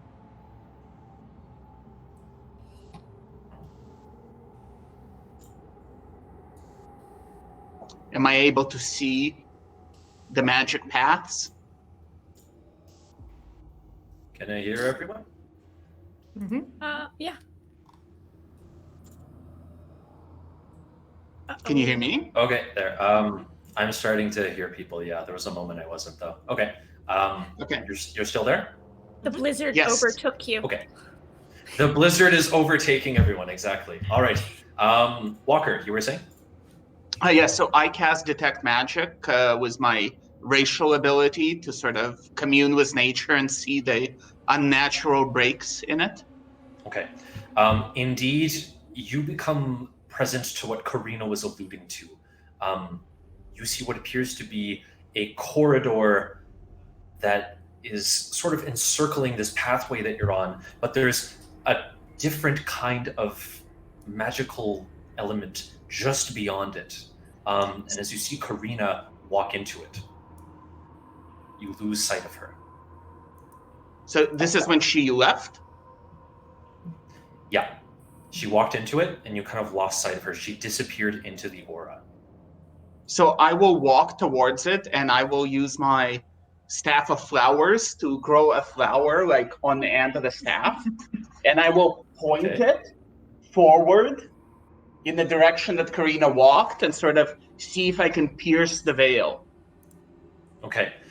As you put your staff into it, you can feel kind of the flower that you've just blossomed. You can feel the life kind of crystallize within it as ice begins to overtake it. But nonetheless, she's far gone. It's very difficult to reach out to her. But you still keep the staff out there. Karina, you rolled an 18. You're kind of focusing. There's a moment of panic. You realize that you're very much lost in this storm. But you kind of close your eyes. You start to breathe for a moment as you recenter yourself. Try to focus on the ground underneath you. You try to focus in the direction of the wind. Even though it is changing, get that there's kind of a pattern to it. And you start to tell yourself, okay, you try to retrace your steps as best as to where you think that you were. As you're walking forward, you open your eyes once again. Although it is very difficult to discern much detail, you see the faintest light in the distance. What do you do?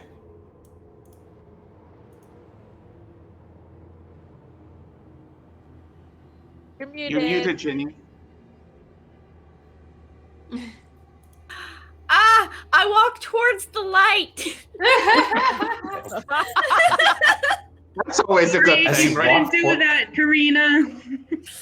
As you walk forward in excitement, No. this is the first inkling Terror. of light that you've seen in at least the past like maybe 10, 15 minutes. You walk towards it. It seems to shift direction. You shift with it. You begin kind of quickening your pace. And as you're about to break towards what you feel it is, you get poked in the face by something. Hard. Ow! Walker, you feel your stick push back. It freaks you out momentarily. And as you kind of like gasp, Karina kind of pushes past it with the kind of imprint of a flower on her forehead. Karina! Can I hear him? Yes, as you pierce the veil, it's almost as if the blizzard immediately ceases behind you, and it's back to that kind of sleet that you were experiencing before. Walker! You are back to your group. Karina! I found her! You hit me. Was that really necessary? I think I saw a camp. I can't. There was a light. Didn't you see it? No, in the- Uh-oh, I turn. I don't see it now, right? You do not see it. Oh, I will say. I will clarify this. Right, the light was what you were The following, stick.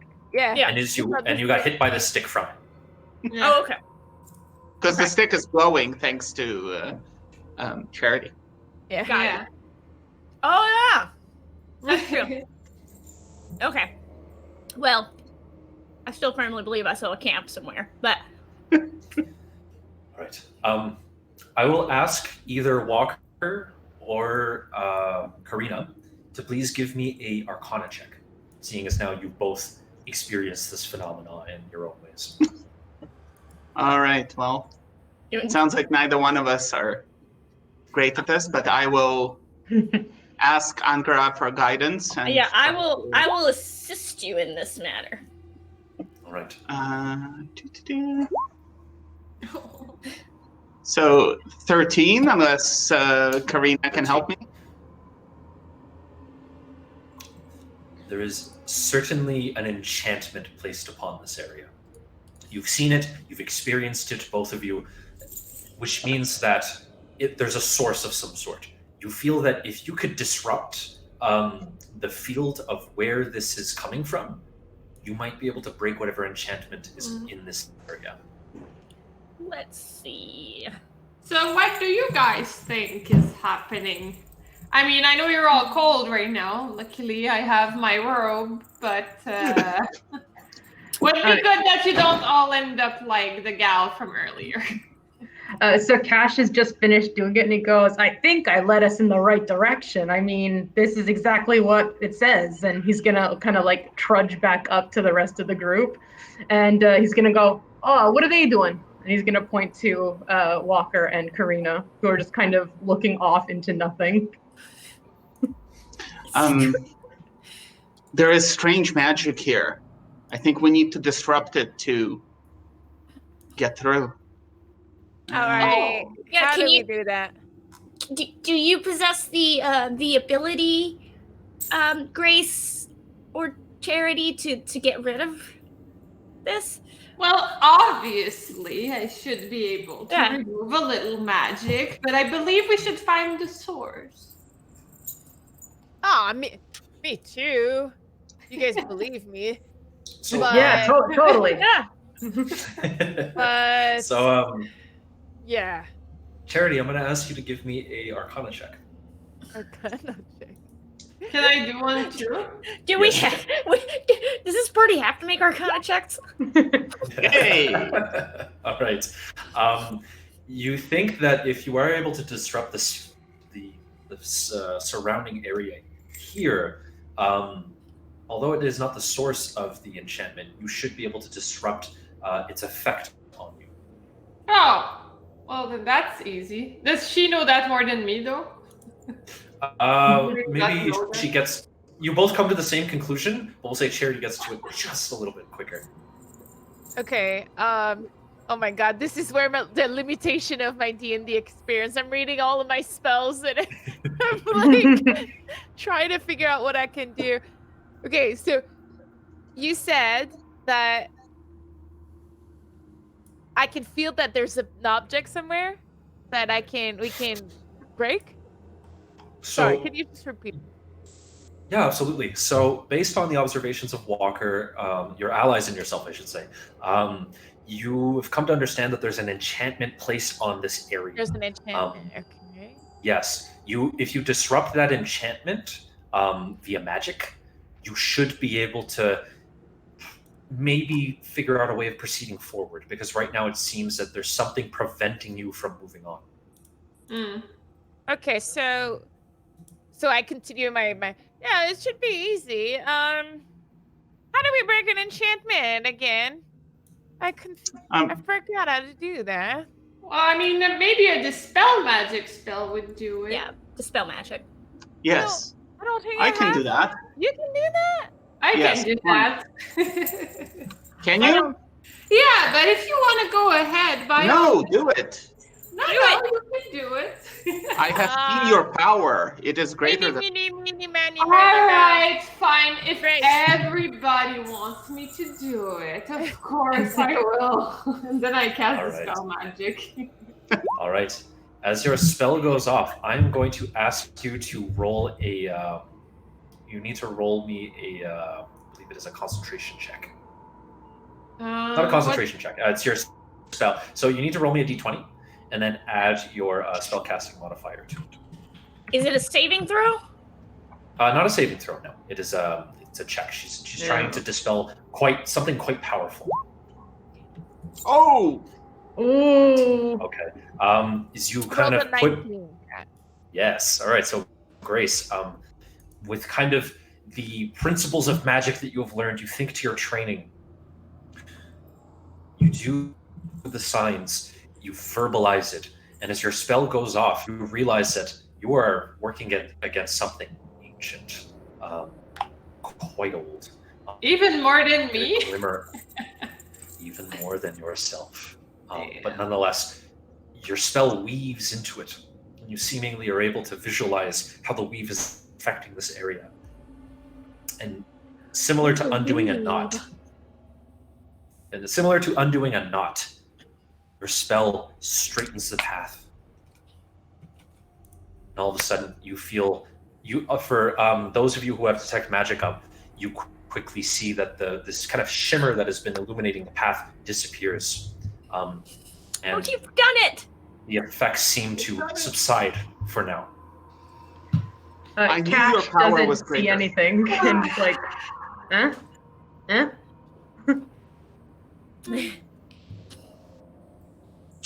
Shall we move on now? Thanks to you. Yes, and I start walking. Do we want to pick back up the tracks, Cash? Did I miss something here? I didn't see anything. But I know Yeah, how there to was get a here lot of- now. There was a lot of magic going on. I know it's not your Magic. specialty. You Back say in my day, sister. we didn't use magic. We just had trusty weapons, and he's gonna pat his short sword, and he's gonna, now having officially looked at the path a lot, and he knows, and he's gonna now pick up the path again, very confident that he's going in the right direction.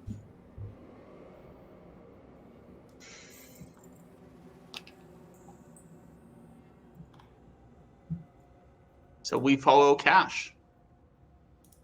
Fall Cash. It feels like Alex first for me. I think Alex is frozen. Oh, yep. Oh, he's back. He's moving again. Apologies. Yeah, I was about to say somebody's voice became a robot. I do apologize. Okay, so I just caught on a few moments ago.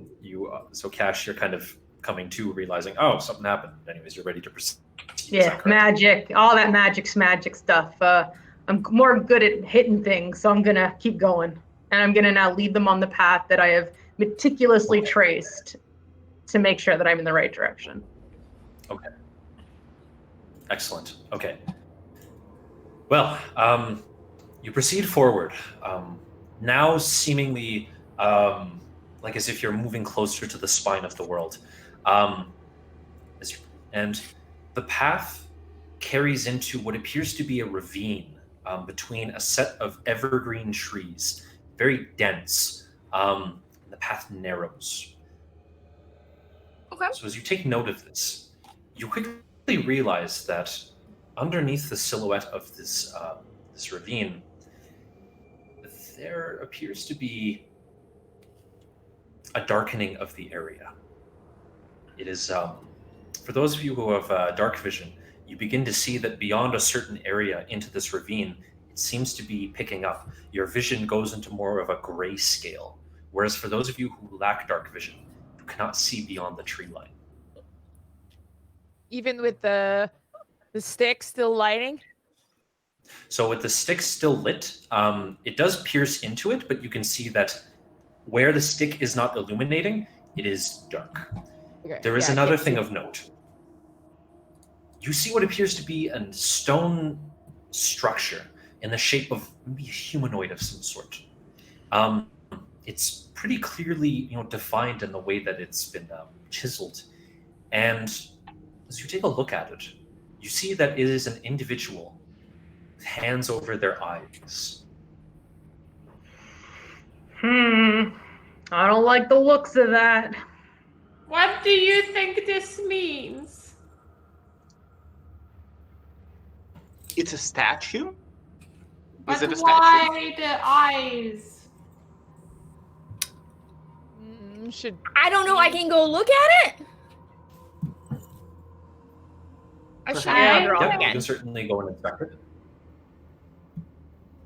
Yeah, Cash will follow Karina, sword drawn, suspiciously looking at everything, although his vision is very impaired at night. I'm gonna go up and I'm gonna take a good look at it with my eyes. I'm not touching it yet. Sure. Roll an investigation for me. That is 12. Yeah. The stone has quite a bit of work put into it. You can see that although it has been kind of like sculpted and chiseled, perhaps due to time, exposure to the elements, or even just kind of like perhaps it is a masterwork, it's very smooth, and it doesn't show much in the way of there's like it's very clearly a person as you're up to it. Even the fingers are kind of like each kind of been chiseled to be individual from one another. You can see the features on the face, aside from the eyes, as you cannot see them, are all clearly defined as well. It's the kind of the visage of a woman. But aside from this, there's not really much else to determine. Any of you guys go with aught? Art. You know, when they put paint and stuff on things? Art. Art. Ugh. Okay, Cash. Okay. Well, culturally, that's a thing in the Elven community, but no, I'm not. Does the statue look to be of any religious significance? Roll me a religion check. Oh yeah. Okay. I will once again pray for guidance from Angara. So that'll be a 17. Okay, so 17. You examine any markings. Perhaps the position that the statue is in is indicative of something. In terms of any religions that you are aware of, this isn't ringing any bells per se. Some things come to mind, but then you quickly kind of you shoot those down. You shoot those ideas down effectively. This just appears to be a statue, although well crafted, of a woman covering her eyes. I'm gonna poke at her with the tip of my sword gingerly. Make sure it's actually a statue. when she does that, I'm like, maybe Cash should just touch it instead. Cash? Yeah, maybe there's treasure. I mean, Why don't you search her for treasure? it looks pretty fancy, so why not? And Cash is gonna go up to it, and he's gonna put his little hands on his little hips, and he's gonna look around, and he's gonna see if there's like an area that has like some type of plating on it. Just maybe you can get an idea. Doesn't see it, and he's gonna like put his hand up on the statue to like raise himself up to see over it. I like it. Anything happen? Okay. Okay. You kind of hoist yourself up above it. It's quite a sturdy statue, in fact. It's cold good. as well. It's been exposed to the elements. So you kind of hoist your way up, looking above the shoulders. Nothing of note. It's a boring old statue. Boring old statue. Oh, disappointing. He's gonna jump down and dust off his pants with the snow and the frost. And did he see anything like over the statue? Did he see something else beyond it when he was kind of got a little bit of a heads up? So as you were kind of like looking above it, you see that the forest just appears to go dark right at the point of the beam. Yeah. Yeah. Could be just one of them weird cultural things that people put up for no apparent reason except wasting money. So let's go. Whoa. Back in my village, many statues of me have been put together to celebrate the great money we raise for the goblin kids. Yeah, did I stutter or something? Let's go. Actually, I even heard they were going to build one for you. Okay, well, I might have been a little bit presumptuous by calling it useless and stuff, but we'll see it when I get there. Oh, actually, I was talking about my sister. Cash just like crushes down on his sword blade. I grabbed the other end of Walker with stick, and I just like decide to just without explaining why at all. I just put my head like this, and I just like start walking with Walker like this. Seeing her do that, I kind of get a feel of it, and I'm like, maybe I'll just hold on to you guys as well. And I just say.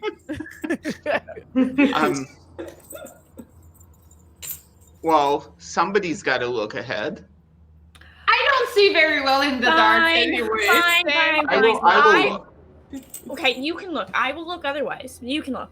Yeah, You're taller. Since everybody can hold on to the stick, as I like put it behind me. Everybody get real close together. Yeah, and we will wait into the darkness with the stick aglow and my eyes open. Okay. Yes, Angerhad. So everybody's holding onto the stick then? Yeah. Cash is walking forward because I can walk on my own. Thanks very much. And then he his back just like, and he's like, ugh, and trudges forward. Right.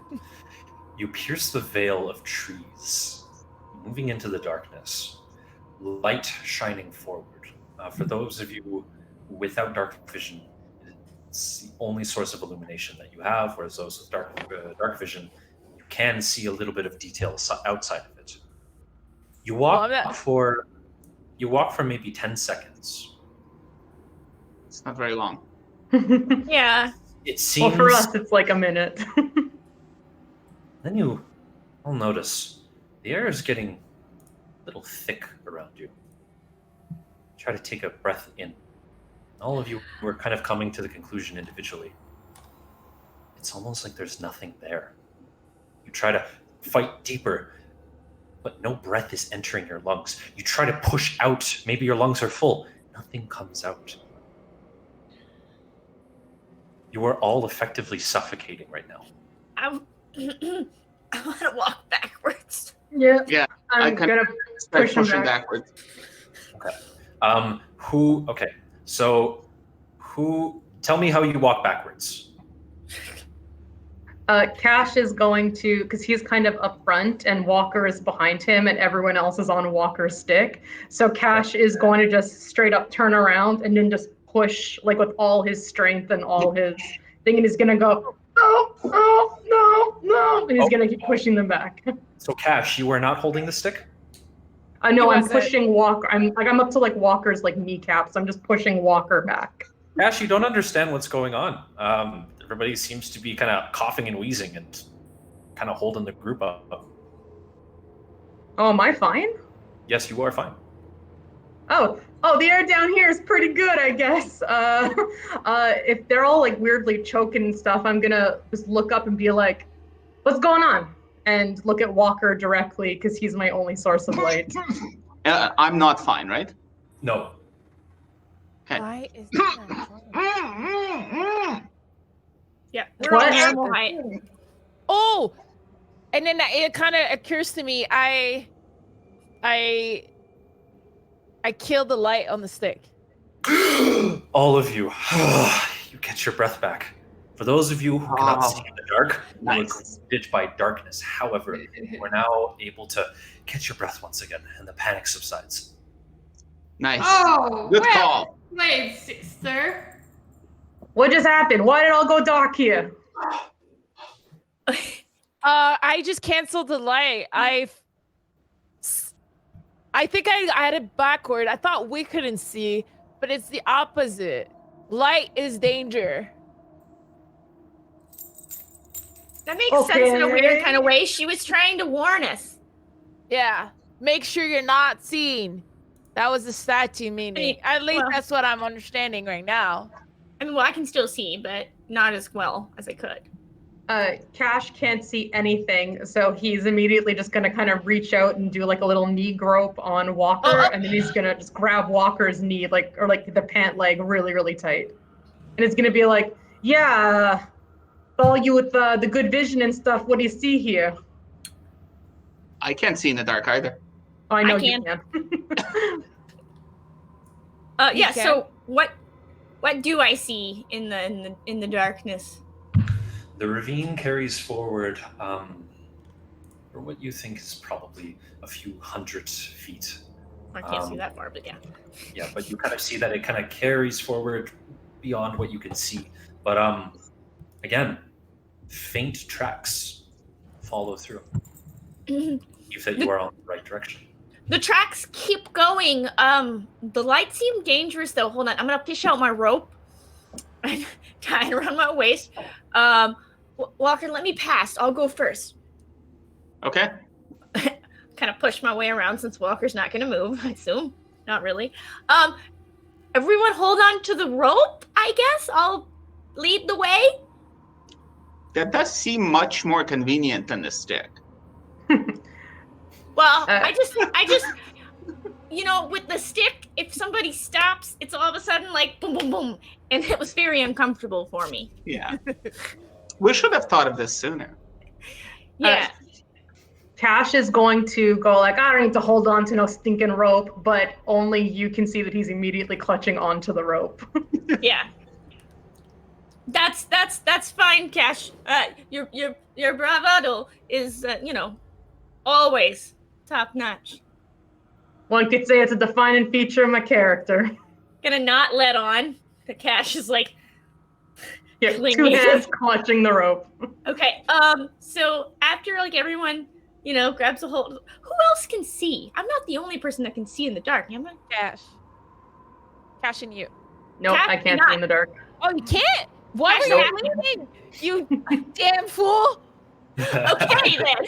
Listen, Yeah. I never claimed I could see in the darkness, and take it up from the lawyers if you think otherwise. Then I will start slowly leading the way forward. Okay. With very polite. There's a big rock. Step over it. Little to the left. Don't hit your head, Walker. It's short there.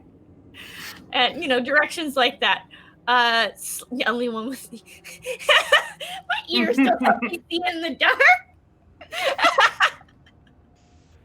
It's an elf joke. I know. My antenna. So, as you go about this way of guiding your group, calling out any potential hazards along the way, you finally see what appears to be the end of the ravine. Oh, we're almost there, guys. You have successfully cut through the line of the trees, and you see all of you now. It goes back to the dim. How would I say this? It goes back to the dim kind of lighting that you have been accustomed to, and not this kind of pervasive darkness. And as you break through, you're all, oddly enough, relieved at this change, back into a familiar environment. You're back into the open of the tundra. The trees are now behind you. Well, that was frightening. Yes. I very hesitantly sort of cast light on the stick and see if and get ready to hold my breath. No, you're fine. Ash immediately drops the rope and makes it look like he wasn't holding it at all. I like it. Gonna wind my rope back up. All right. It's very important, okay? Never leave your rope at home. Okay. I keep So, holding on the rope. Well done, gang. You've cleared one of the bouts of this travel, and you proceed forward. You continue along for what feels like the better part of an hour, and you quickly realize, although it is difficult to discern exact times in this environment, you do note that the twilight appears to be dimming, becoming very much just kind of present behind the summits of the mountains before you. You realize that you would like to conclude this in a timely fashion before the darkness sets in. Let me see. Before more darkness comes, the darker dark. Yeah, exactly. Before you go from twilight to darkness. As you round, you come to a bend in the path, and you clear a large copse of evergreens. And who's at the front of the group? Yeah.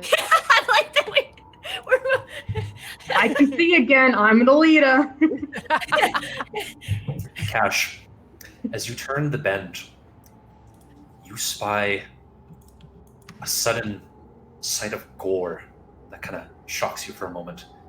You spy a pile of bodies lying on the path ahead. Oy. You can see that they're an assortment of different creatures, peoples. But you kind of pause for a moment. All of you catch on this hesitation, and you all know what it is until you all look above. Does it look Catch a glimmer recent of this. or old? Oh, sorry. You would have to get closer. Oh, Cash will move closer. Like he'll kind of go like, "Ugh," and move closer. As you proceed, you see one small animal currently kind of sitting atop this pile of bodies. You see it's kind of red around its mouth, sort of picking at something. Looks like a animal, like a quadrupedal animal of some sort. And as you approach, it looks up at you. The face completely white. It has a beak. It is kind of a string of meat hanging from it, and it just kind of looks at you. You realize that this is a snowy owl. And as you approach, it unfurls its wings and flies off into the distance. All right. So if I'm closer, can I see if the bodies are like old or if they're relatively new? Like, can I just get a visual of like lots of decay, little decay? I know it's cold, so. Yep, I can describe it to you. So most of the bodies here are animals. A lot of them are smaller. You see a number of rabbits, a few wolves, and you even see a larger white-furred bear. And to some of your dismay, smaller cubs next to it. like And you also, yeah? just a normal bear though. It doesn't like have any feathers. Nope. This is a normal. I've heard bad things about this part of the world. Yeah. See if yeah, exactly. See if the owl stuck around, then maybe it might have been an issue. But you also see what can appear to be a few humanoids in the display of gore. They have all been frozen. You can see their faces kind of shriveled in certain kind of visages, some of them of terror, some of them of just kind of eyes closed, open. It's quite unnerving. They've all kind of shriveled in a sense. But the commonality, again, between all of these corpses is they each have a hole in sort of their thorax, and their hearts, again, have been removed. Okay, so last time when I was paying my respects to the bodies, as I do, the hole in their chest, does it look like it would have fit like my little fist, or like a much larger fist, or like a regular sized humanoid fist? Like, are we looking like whole chest, little chest? Sorry, what, Alex? Not enough that not enough that it kind of like ripped through the entirety of the chest, but certainly large, like Okay. as if a hole was kind of ripped open and then the heart was extracted. Like an adult human. Okay. You wanted to inspect the bodies closer. I will ask you to roll me a medicine check.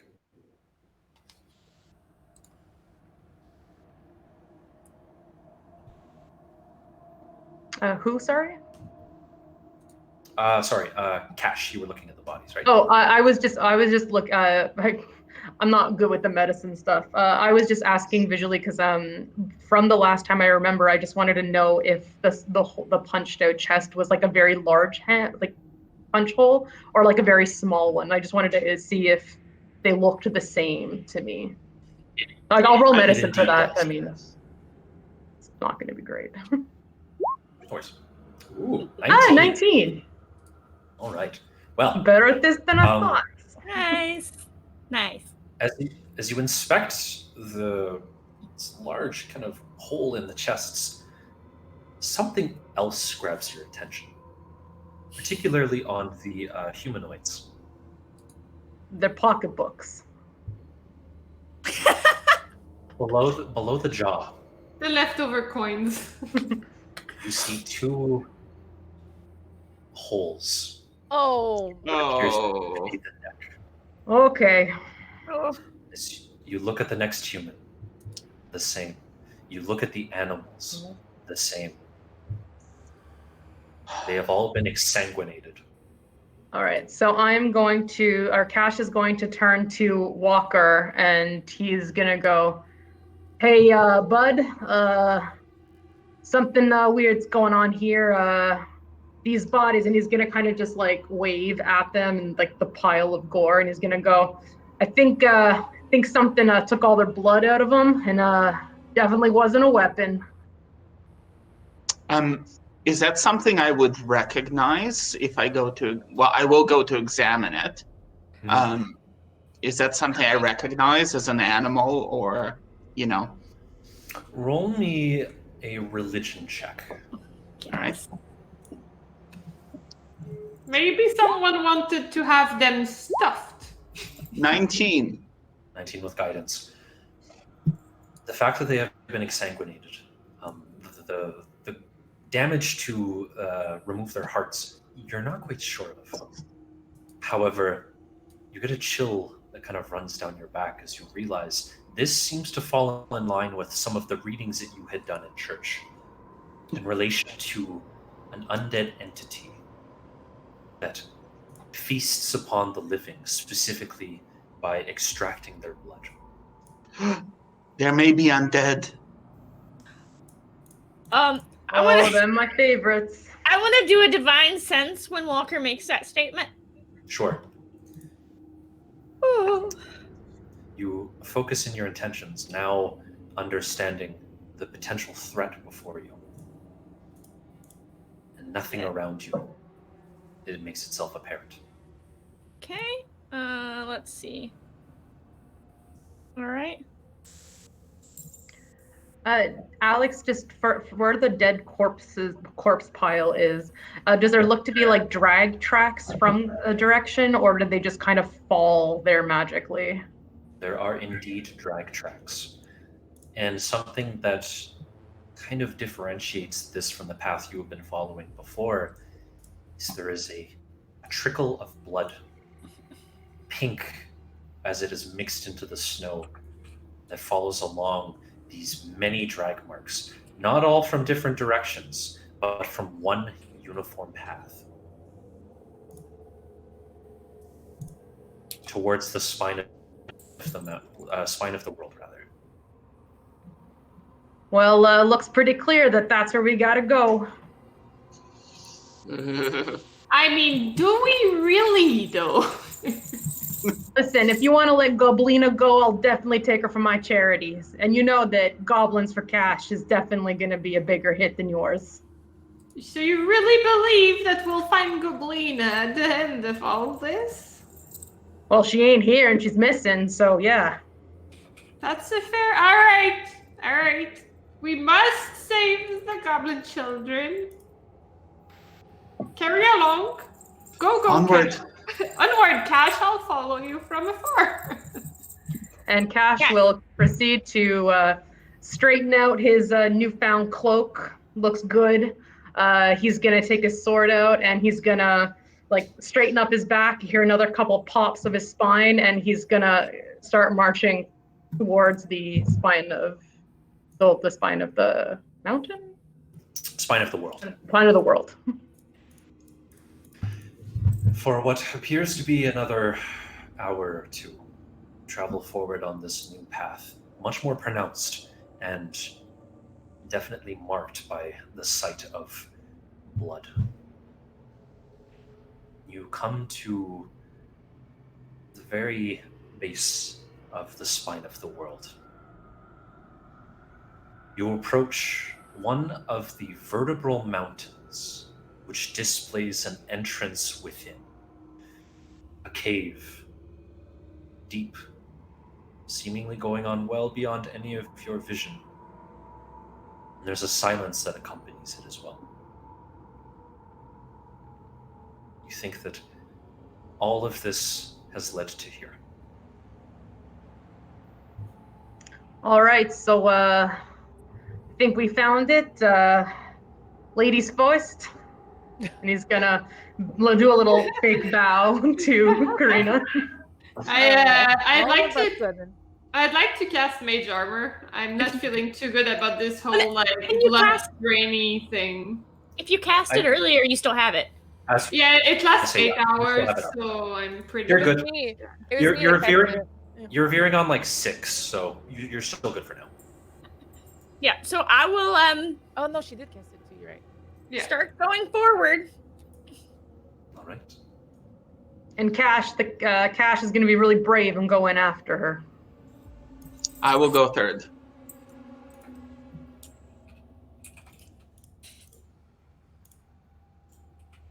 I'm always behind. Yeah. We're not known to be very fast, but also we really don't want to be first, so it's kind of convenient to play up the fact that we're slow. I'm a huge baiter. As you If I can make get your away way- with it. Yeah, like I could go faster, but my character is very okay with being like, oh, this is really the fastest I can go. Go. All right. As you make your way through the narrow passageway, the ever-present howl of wind becomes but a whisper, and soon you are greeted with but the silence of stone. As you press forward, another sensation begins to come to your attention. It is the consuming stench of death and decay. Something has died here. Probably several somethings. Yeah, it's pretty bad. It's pretty bad. Do you have more of those flowers, Walker? I don't. It's not helping very much. Those. Thank you, though. Okay. Maybe I can do something. Wait. Yes. Prestidigitation, which is a cantrip. We're just gonna clean that up. I mean, it can. I think it can smell. It can create smells a little bit. Yes, harmless sensory effects. Yeah. So it basically, although all of you are very much aware, your hair kind of sticks up because of some form of kind of primeval understanding of the gravity of death. You replace it with a scent of what? Vanilla. Vanilla. You all begin to smell vanilla, and Lovely. Grace Febrezes the area around us. it kind of brings you into a moment of tranquility. But then you remember that although you're kind of comforted by the scent of the deliciousness that is vanilla, you still know that the stench of decay is there, which is indicative of something is not right here. You press forward, and eventually you come to an opening in the cave formation. I'll drop you guys into a map. Ooh. Let's I don't like this. You may place yourselves at the entrance here. Well, the summoning circle is not ominous at all. Not at all. Could be a cute carpet. In this cave Yeah. formation, where several tall ice formations bear a vaguely humanoid appearance. Between them can be seen a number of stones, some of which you see small cages and prisoners shackled to them, and evidence of what appears to be a well-used encampment. Okay. I don't think we're the first people here.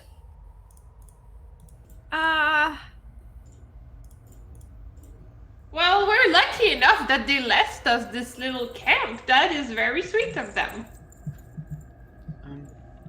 Right, but so why is this here? I have a lot of questions. Like Yeah, something like this doesn't just like appear on its own with all these weird things going on around it. Are we sure they're gone? Are they going to come back in a second? Alex, where's the blood trail? Like, where does it start?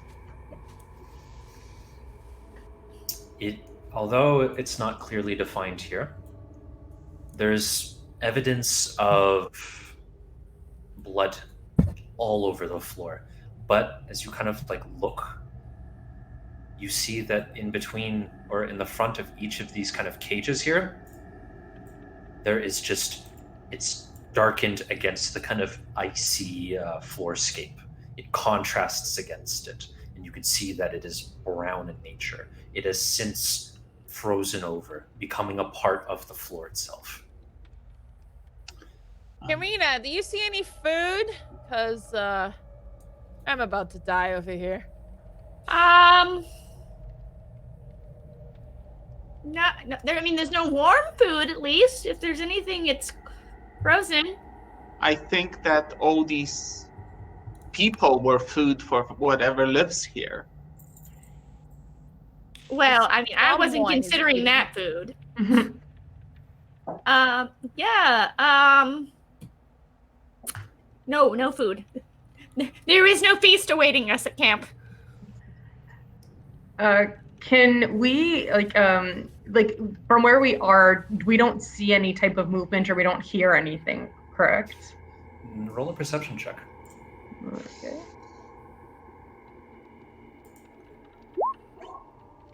Oh no.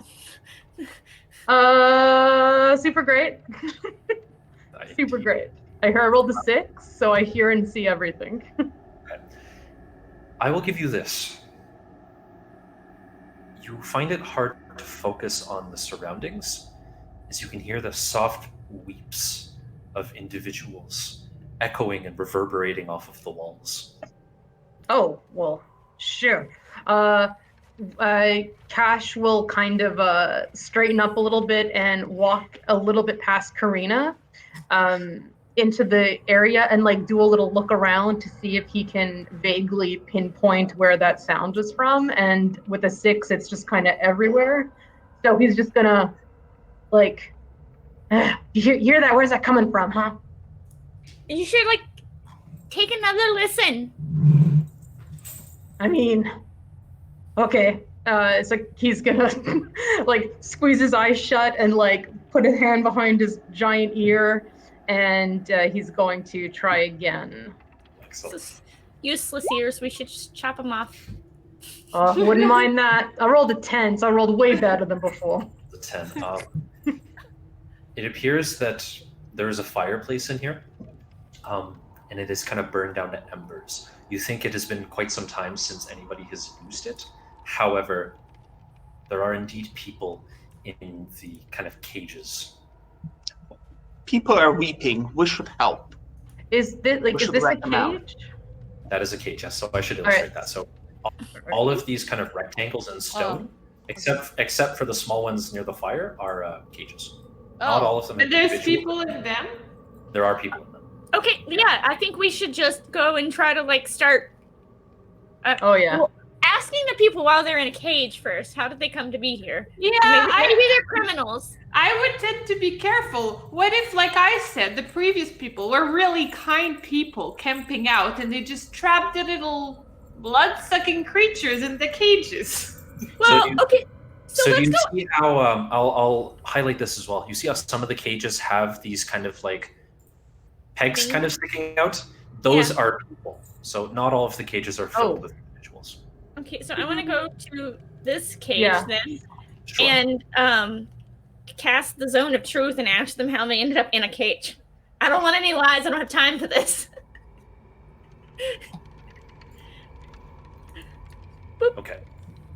From like a safe distance away. Yeah, Cash will follow because he's got to be on guard, and he's also curious to see what's going on here.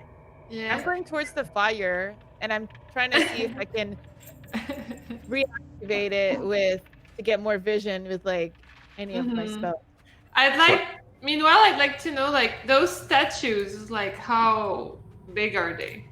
They're quite immense, actually. Maybe 10 to 15 feet in height. Seem to have been either carved or formed directly from like pure ice. Ice sculptures. Beautiful. Classy touch. It is. Oh, okay, then I'll go by the fire with Grace, actually. All right.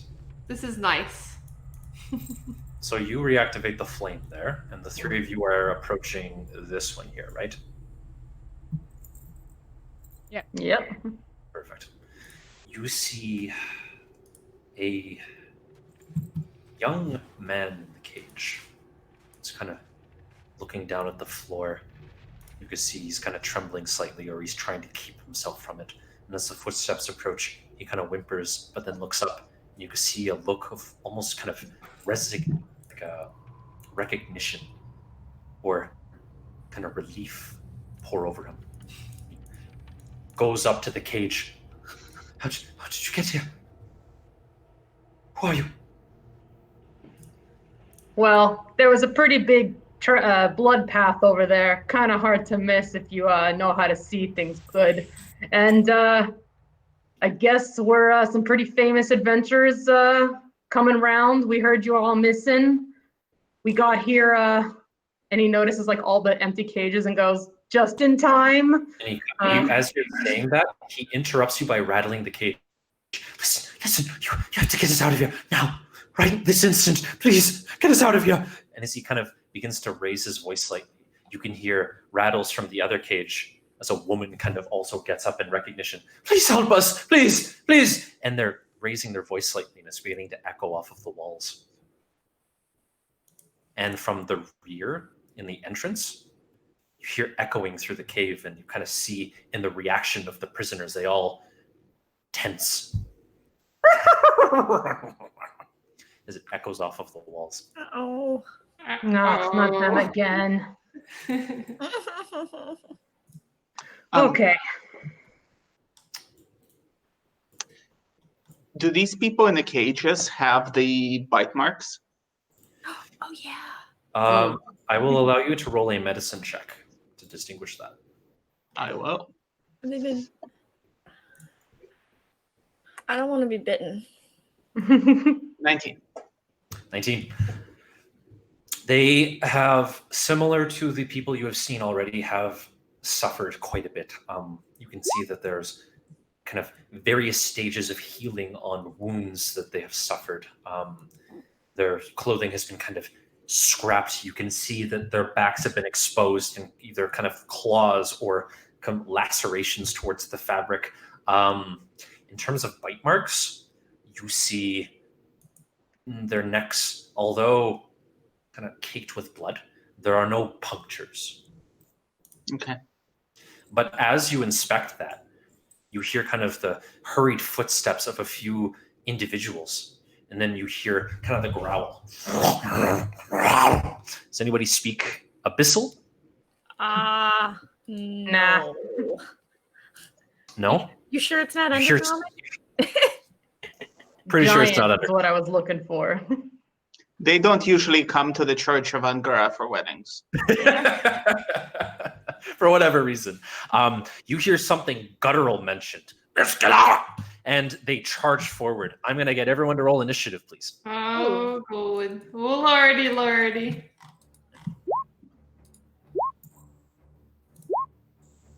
You got the Ooh. turn. I should probably have that open. Oh, Some of them came through. Okay. using them 20s, the charity and the grace. There you go. Hey, Walker. What a waste of a good 20. Might be a good idea. Who are we missing? Karina, Cash. Oh, Charity. So you can just right-click on Charities and click and add turn, and then just type in her 21 Yeah, I'll do that. This is Charity. Where is Charity? Right here. by the fire. Add turn. Thank you. I don't know. And why Woof, we did not roll great, Karina. No And valid- Charity rolled a 21. Very nice. Nice. Oh, this is a pretty good initiative, so I'm not going to lie. Yeah. Maybe Alright. we'll just kill them before they can do anything. Yeah, exactly. So between Karina and Cash, you can decide who goes first. Mine's a 9.1, so. I am also a 0.1, so You can decide who you want to go first. Cash, you always bravely charge in first, so go ahead. yeah. Okay, Cash will go first. Here we go. All right. Where's my roll? Ooh, interesting. All right. While I'm getting them set up there, I'll just roll an initiative for these guys here. Let's go top of the order. Walker, you're up. Sensing that there's going to be battle, Walker is going to move forward and he's going to address Charity and Grace this time. And he's going to say, even though you compete and there's much that separates you, you have more in common as your sisterhood binds you. And I will use my emboldening bond on them this time. Okay. So you get it, as long as you're within 30 feet of each other, Angara will bless you with a D4 to your rolls. Very nice. Aw. Also, if one of you takes damage, the other one can use their reaction to cut that damage in half, essentially. Mhm. Okay. Also, as a reminder, you have 3 re-rolls at this point in time, and I also have 3 re-rolls. So let's see how this goes. Evil. I Crackety. You pasted have the wrong- 2. All right. pasted the wrong thing. So shared bond. All right. There we got that. Walker, you place this protective bond over your allies, seeing, trying to even the odds a little bit for this battle that is about to ensue. Do you do anything else? Yeah, as a bonus action, I'll cast Shield of Faith on myself. Shield of Faith on yourself. Okay. Charity, we move to you. All right. Get him, Charity! Get him! Okay. So I see the enemies, right? They're visible. to Yeah, me? they're like right there. They're blocking the entrance. Okay. Not I good. will. Give me 1 second. Okay. I like as I turn around and I see them right away, without hesitation, I cast fear in front. Oh, Oh. interesting. Okay. of these guys. See how that goes. Wait. Huh? Cast, still no. I'm trying to press cast. No, it worked. It's there. I Yeah, see yeah. it 4 times. Really? Okay, let me Yeah. read. Charity, might I ask you to roll a d20 for me, please? I'm gonna refresh.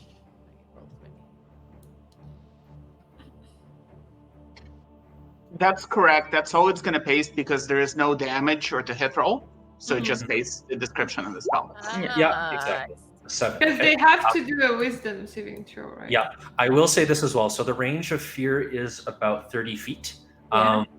They're a little bit from where you're currently. They're a little bit far to reach them, so you would have to advance a little Okay. bit. Mm. Okay, I'm gonna Ah! I'm gonna like make here. like a couple steps and then do it. And Yep. then as I see that my roll 20 is terrible, I'm gonna reroll.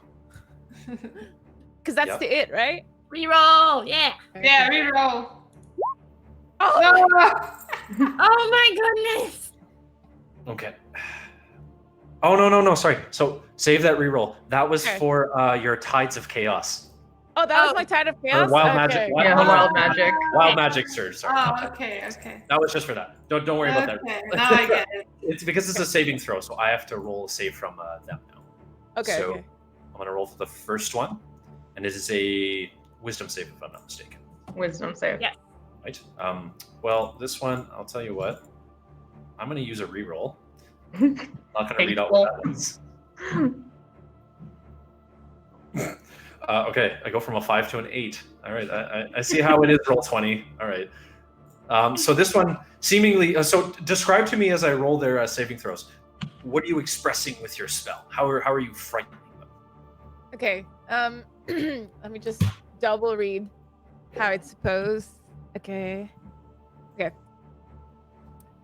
I turn around and I'm like, by the power invested in the well-bound family, what is your worst fear? How dare you invest power in them, Walker? And then for whatever reason, I try to make sure that whatever comes out of my hands is red, to like make it even more glamorous. So does their worst fear appear in your hands? Yeah, let's say that, and then it moves towards them. Okay. As you emanate your spell, you kind of think into the veil, and it comes to you what is their worst fear, and you materialize it in your hands. And you're kind of taken aback by it as well when you realize that it looks identical to them. It's a pale, furred creature of their sort. And as it looks at them, you can hear we'll say that this is like an auditory effect. You hear, and they kind of begin to look at it. They shake. Two of them one of them is able to kind of like realize that this is not real, but two of them you can see them kind of lower themselves slightly, almost in kind of like a submissive pose as your spell takes forward. Can I call Ben Luck on the one that is not scared? You want to call bad luck? I want to bend luck. Oh, you want to bend luck? Okay. Yeah. Like, Yep. You can Okay. certainly do that. So do I need to alright, roll so- something for this? Yeah, so you roll a d4. Thank you.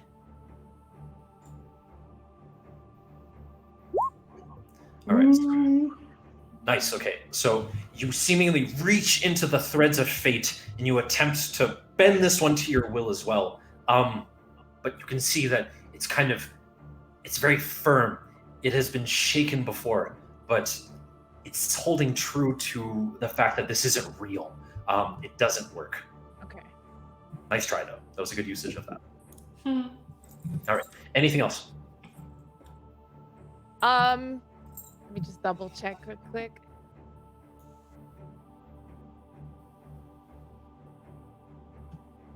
No. Okay. Grace, we move to you. All right. I was gonna do something with more damage, but now I feel it's just I have to go with this instead. So can I tell that one of the three is not convinced? I will say yes. Two of them are kind of like visibly, like you can see their position has changed. They're like, the pose has become less threatening, and one is still very intently looking at you in your direction. Okay. So I look at that guy and I'm like, not convinced yet. Well, we'll see about that. And then I cast Phantasmal Force on it, and I spawn the same creature.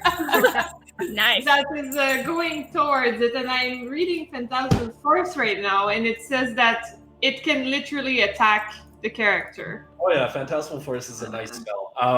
Okay, wisdom saving throw. Do I want to burn another reroll?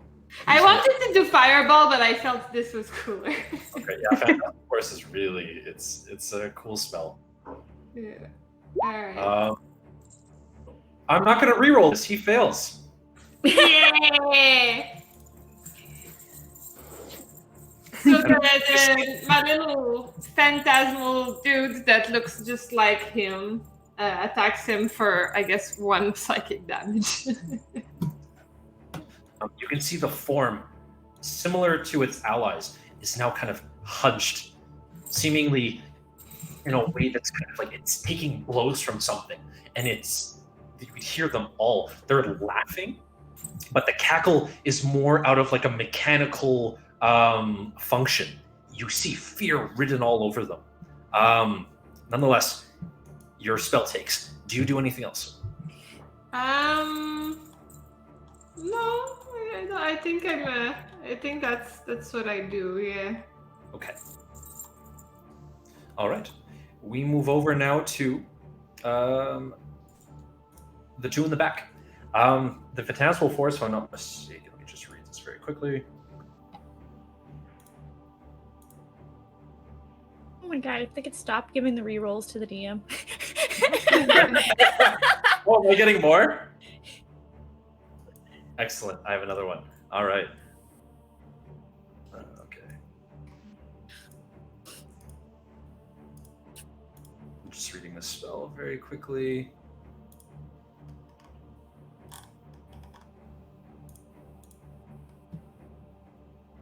Okay, perfect. One of them is going to try to base itself back into reality. Seeing past the veil, your DC is a 15. It takes the damage, and as it looks up, it realizes there's nothing there. That will be its turn, however. So your Phantasmal Force, you can see that it basically seems to shunt off the illusion that you had to believe was real. Whereas the next one is under fear, but we'll still do this. It's going to cast a spell. Okay. And it's going to, let me just see if I can get this right.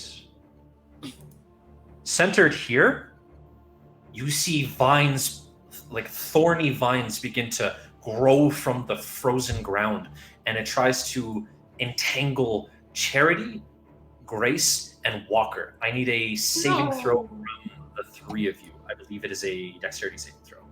Dexterity saving. A strength saving throw, sorry. Oh, that's even worse. Oh, well, I rolled not too bad, though. 16, not bad. All right. Yeah, I had -1, so it's pretty shitty. Oh, Oh, no, Grace! Okay. Oh, wow. Can I reroll? Charity. I'm going to reroll. The rerolls are there. That better. Nice, Okay. better. And you get an extra D4 from the bond with your sister. Yes. Oh. Whereas I'm gonna stick with my 6 and stay present. Is it each of us? Do we both have to roll the D4, or? Also, Walker, if you're interested, it was a strength saving throw, not a dexterity saving throw. So It would have been worse. Okay. All right, so 6. All right, so Walker, you are currently restrained. However, Grace and Charity, you are able to avoid being entangled by this outgrowth. Walker, you are within 30 feet of me, so you get to add 4. Isn't it only 10? Yeah, I would not make it. Okay. That's right. All right, that will be their turn. Cat, your turn. Oh boy. Okay. So they're all the way over there. Cash is all the way over here. So Cash really feels like he can get more movement if he were to like start taking like the shirt, the really constrictive shirt he has. He's gonna rip off the sleeves of his shirt, and he's gonna go much better. And then he's gonna just run. And so he's gonna use his turn to movement and action or dash right to here, and he's gonna get right up. Did that? There was no like kind of movement impeding spell that happened in that area, right? Yes. So I think I can actually illustrate that.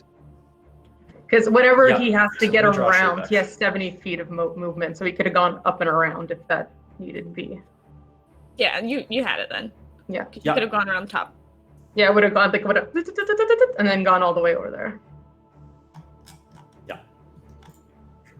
All right. So he's gonna make sure that he's right up in all their faces, and then he's going to like crack his knuckles together, and he's going to use his second rage. Okay. And that's Cash's whole turn. And he's gonna All just right. go, bring Karina. it. Excellent. Karina, we move to you. Oh, that doesn't stay. That's too bad.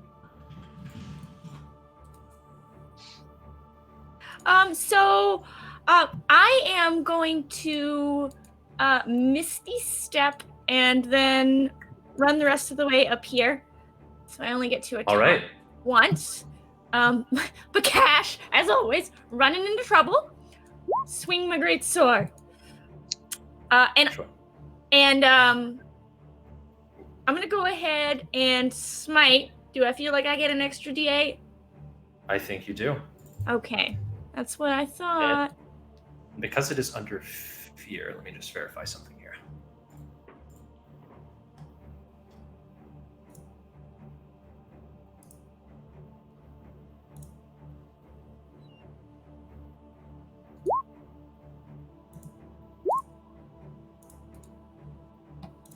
Mm, 19, 20, 21, 22. Nice. Okay, sorry. I was just reading something here. No, you're fine. So 22 damage in total. Ooh, very nice. All right. Cash, stay out of trouble. There's 3 of them. Nah. He's just flexing for nobody. 22 damage. Reminder, I should know this, but if something is under fear, does that give you advantage against it? I think it just has disadvantage attacking while. It has disadvantage attacking the source of fear. Yeah. Okay. Okay, excellent. I'm going to roll saving throw for it since it was struck. Oh, and it actually has a +5 to it. Okay, yep. It is able to shake from the fear, however, as your blow strikes upon it. It looks to you. It dropped the kind of 3-headed flail that it had, and it kind of looks to the floor for it. Is that the end of your turn, Karina? That is going to be the end of my turn since I Misty Stepped. All right. It's going to go to the ground and pick up the weapon that it just dropped. It's going to look to you as you had managed to inflict it with quite a bit of pain. And it's going to attack you 3 times with this sickly-looking flail. It has 3 kind of flanges on it. Oh, First no. one. This is bad. First one is a 17 to hit. Oh, really? Okay, yeah. I need a wisdom saving throw from you, please. Okay. I got a 28. 28. All right. You feel your mind begin to unfocus at the battle or the opponent before you. You absorb the pain. It also deals 9 bludgeoning damage. I forgot to mention that. But any subsequent effect of the damage, you're able to shake yourself out of it. And you focus in on the foe before you. The next flange comes. That is a 25 to hit. I am going to need... Actually, no. Okay. You are going to take 35 points of damage. Ooh. What? I rolled very well on that. I apologize. I am quite wounded, almost dead. I start to waver, faint. Oh boy. Yeah. All right. And now we move. It does another attack on the last flail on its weapon, which is going to be a 16 to hit. No. Just misses you. No. It's your Rocky wobble that just gets it. Yeah, this one connects into the ice, like icy floor, and it sends shatters of ice kind of sputtering up, and you get like frost in your face. All right. Walker, your turn. It's in my hair. I'm so scared. Walker being stuck in this place. He will focus and he will Do I feel like these vines are going to remain? You believe that... Well, you're a druid. Oh, no, you're a cleric, rather. You are a cleric, yes. Are they still there, actively restraining me? Yes, they are. Okay, I cast Dispel Magic. Okay. Let me just verify something here very quick.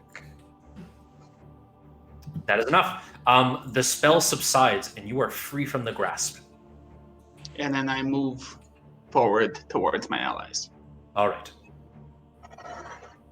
That, we move to Charity. Okay.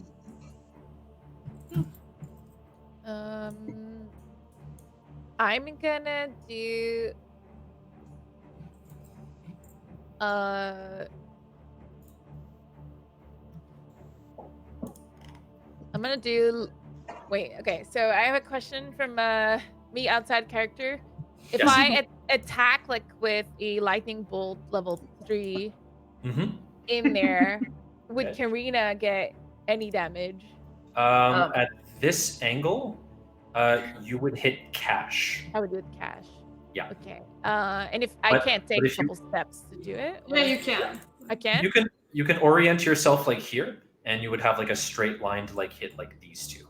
Okay, so I'm gonna move next to that statue and cast lightning bolts, Yeah. which I believe is my strongest spell, and also at the same time I'm gonna do Tide of Chaos.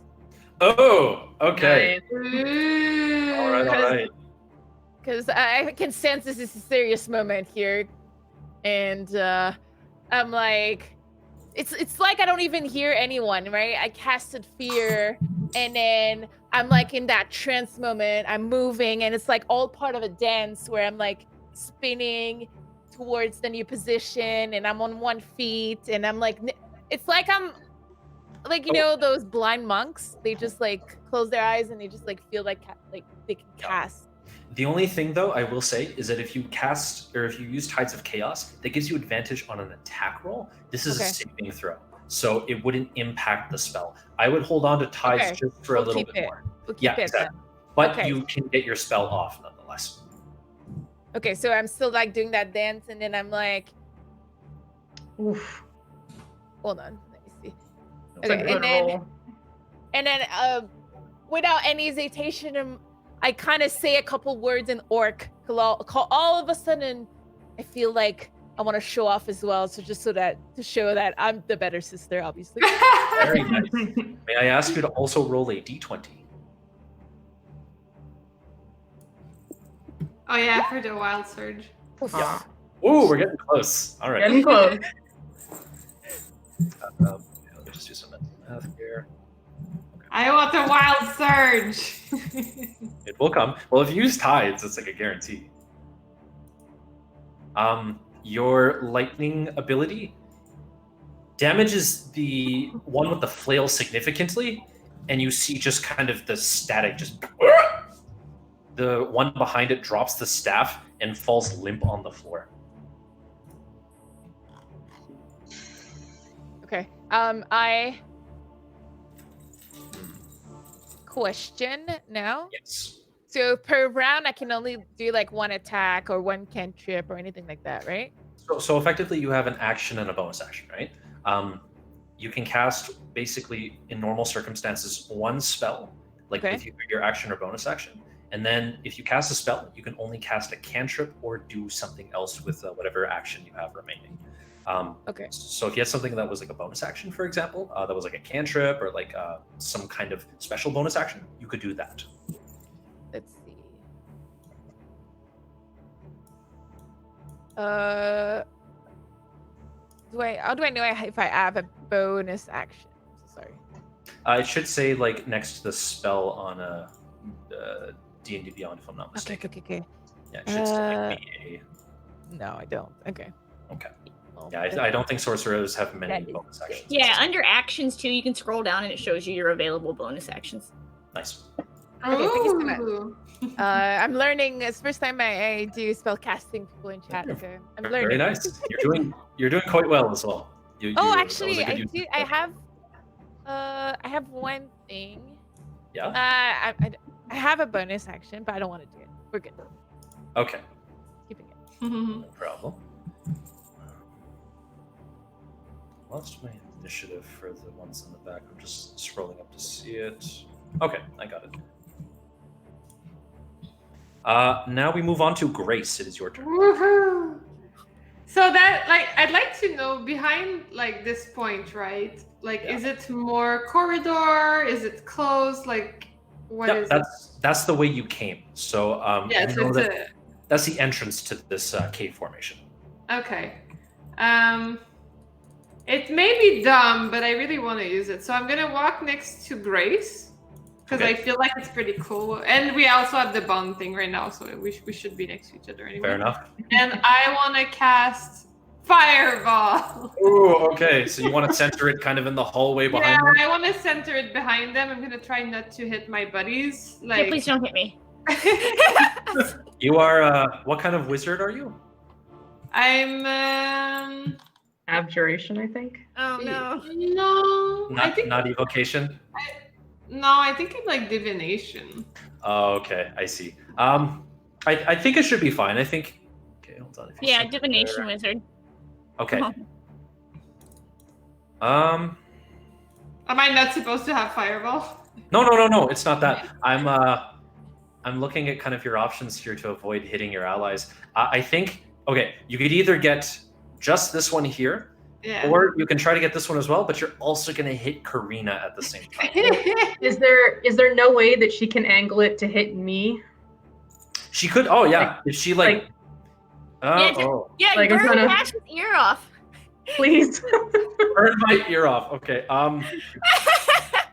We could say if you aim it high on like the rock formation here, the sphere can kind of catch these three, including Cash, instead of Karina.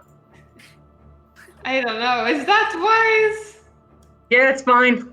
Let's give it a shot. Let's go Fireball. All right, I'll roll 2 dex saving throws. Same from you, Cash. Yeah. Oh, this is my good save. All right. My Sorry, big wait, moment. Wrong one. And Fireball. Oh my goodness! Look at that damage. Oh, that's Oh, okay. And your save is oh a I 15. rolled it pretty well. I Wait, might you can use reroll, a reroll. reroll. Use a Yeah, I'm reroll, gonna yeah. use a reroll on that one. Okay. Reroll for. There you Yeah. Yay! As I Alright. cast it, I'm like, Cash, bow down. So I'll let you And know. I just kind of like go like that, just a little bit, and And your ear burns anyway. oh no, my ear. ear burns off. How terrible! How could this happen? So we're proceeding along swimmingly here. You hear basically a and this one turns to ash, and the creature here is able to get the majority of its body out of the way, but it still gets licked by the flame partially. All right. Goodness. And was there anything else you would like to do, Grace?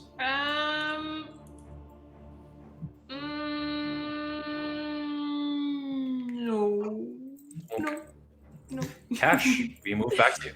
Okay, so this is gonna be fun. I'm gonna take up my sword and I'm going to take one step and I'm gonna hit the guy right at the knees and I'm gonna take him right down. So I'm gonna try and grapple him down. All right, strength contest, please. Fun grappling feat. Yeah, make him prone. I like it. Nice. Yeah. Yeah, I'm not gonna re-roll that. You grab this creature by the kneecaps. I want to pick him up a little bit and just slam him down. Nice. Hit down with him. Okay.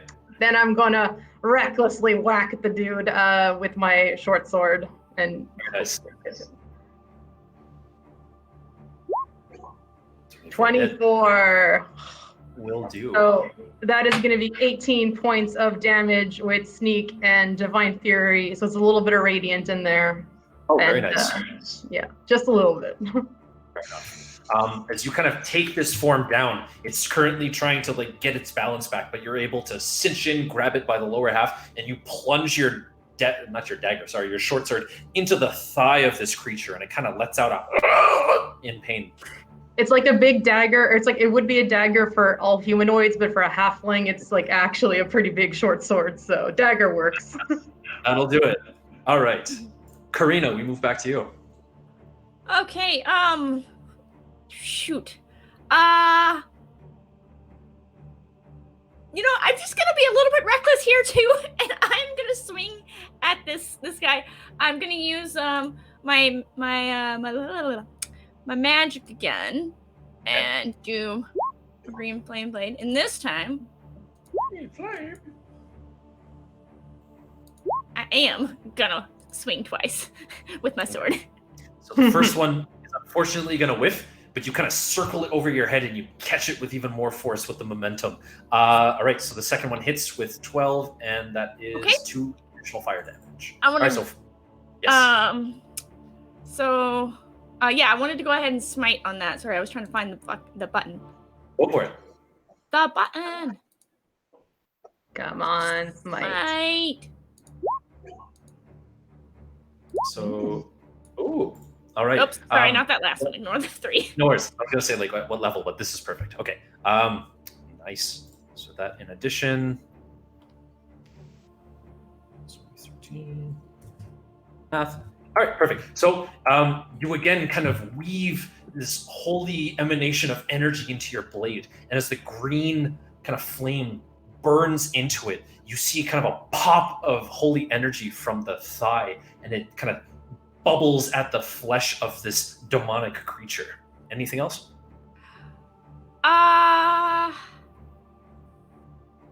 No. All right. It is going to retaliate. Yeah, that was what I was worried about.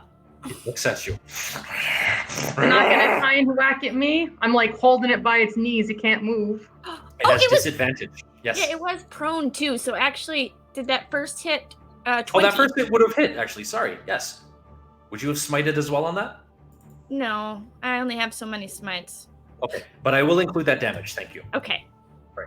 So it is currently prone, so it is at disadvantage. But it's still going to try to attack you out of anger. Yeah. No, that's fine. But it's disadvantaged. Yes. So a 12 is you kind of jump over the flail as it cuts the air underneath your feet. Yes. The next flange comes, and is a 17. Oh. And I hate to say it, but this is the one that hurt you really bad last time. You take 33 points of bludgeoning. But wait. Yes. But wait. Yes, go for it. Go for it. For a moment, all of you feel a sense of connection with each other. Okay. And we can redistribute that damage amongst ourselves. Oh, right here, buddy. You want to get that right over here. I refuse to take any damage. I'm just kidding. Yeah, so We can all share the burden. So everybody has to take at least one. But given that it all gets cut in half for Cash, how much do you want? It was 33. 33, yes. I can take a solid 20 of that.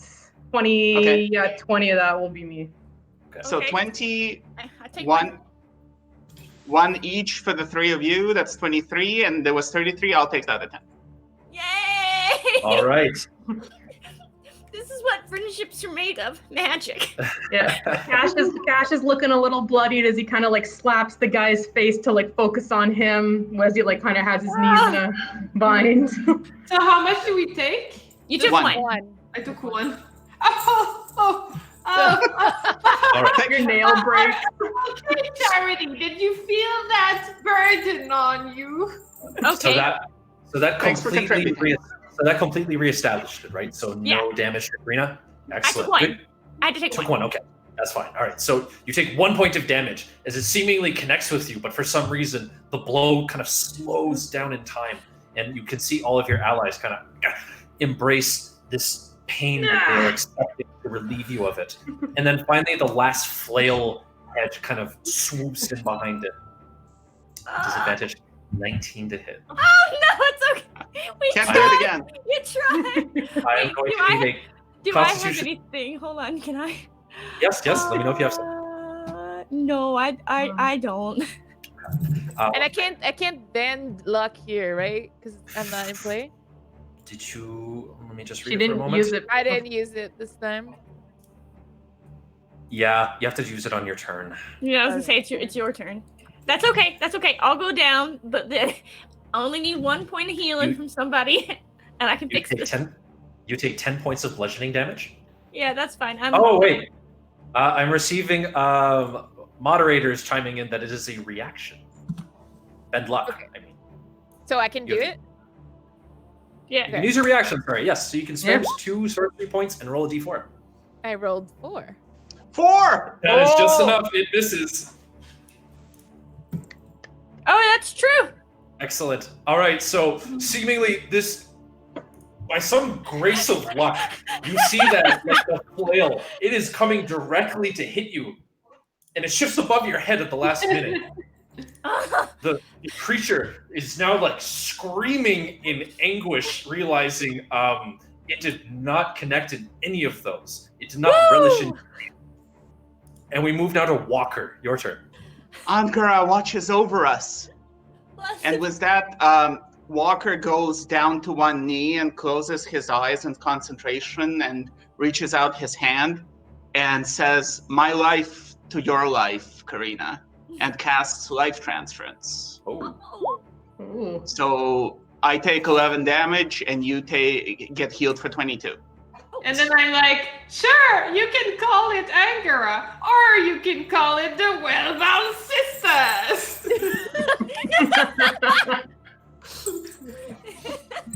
And that's my turn. Your new god. Nice. I like it. All right. All right. Walker, is there anything else you'd like to do? Nope, that's all for me. Excellent. Charity, you're up. Yeah, so again, so I don't realize what's going on, right? So like I don't know, I just saved Karina's life. Like I'm just continuously like casting nonstop. It feels like a one continuous motion. And I'm gonna do here a twin spelled.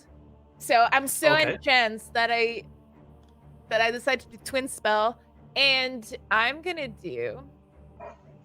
Sorry, I'm just clicking on my things. I'm gonna do Tide of Chaos with 2 firebolts. 2 firebolts. Twin cast. And I'm like, it just like kind of comes out. Like I don't even realize it. And from each end, it casts firebolt. When you twin cast, you have to choose different targets. You do, yeah. So what I would recommend instead is Empower. You can empower or you can quicken it and cast it twice. Hold on, Yeah. Either one of those. Either will be basically the same thing. The same thing, yeah. Okay, I'll do the cast twice because it looks flashier. Sure. All right. Well, like Quicken it. Yeah. You quicken the spell, and you said you want to use your Tides of Chaos. Oh yeah, I'm still all in. Like at this moment, I don't even realize we're about to win the like. I'm still like, No, as if do we it. have like 15 bad guys in front of us. Okay. She's in the moment. I'm in the moment. And like, the ground is like, there's a little bit of kind of like wind under my feet as well, kind of like making me twirl. Always showing off. The threats of I'm trying to be in that area. So I'm like, it's mine too. All right. Okay. Go for What it. do I need to roll? The firebolt?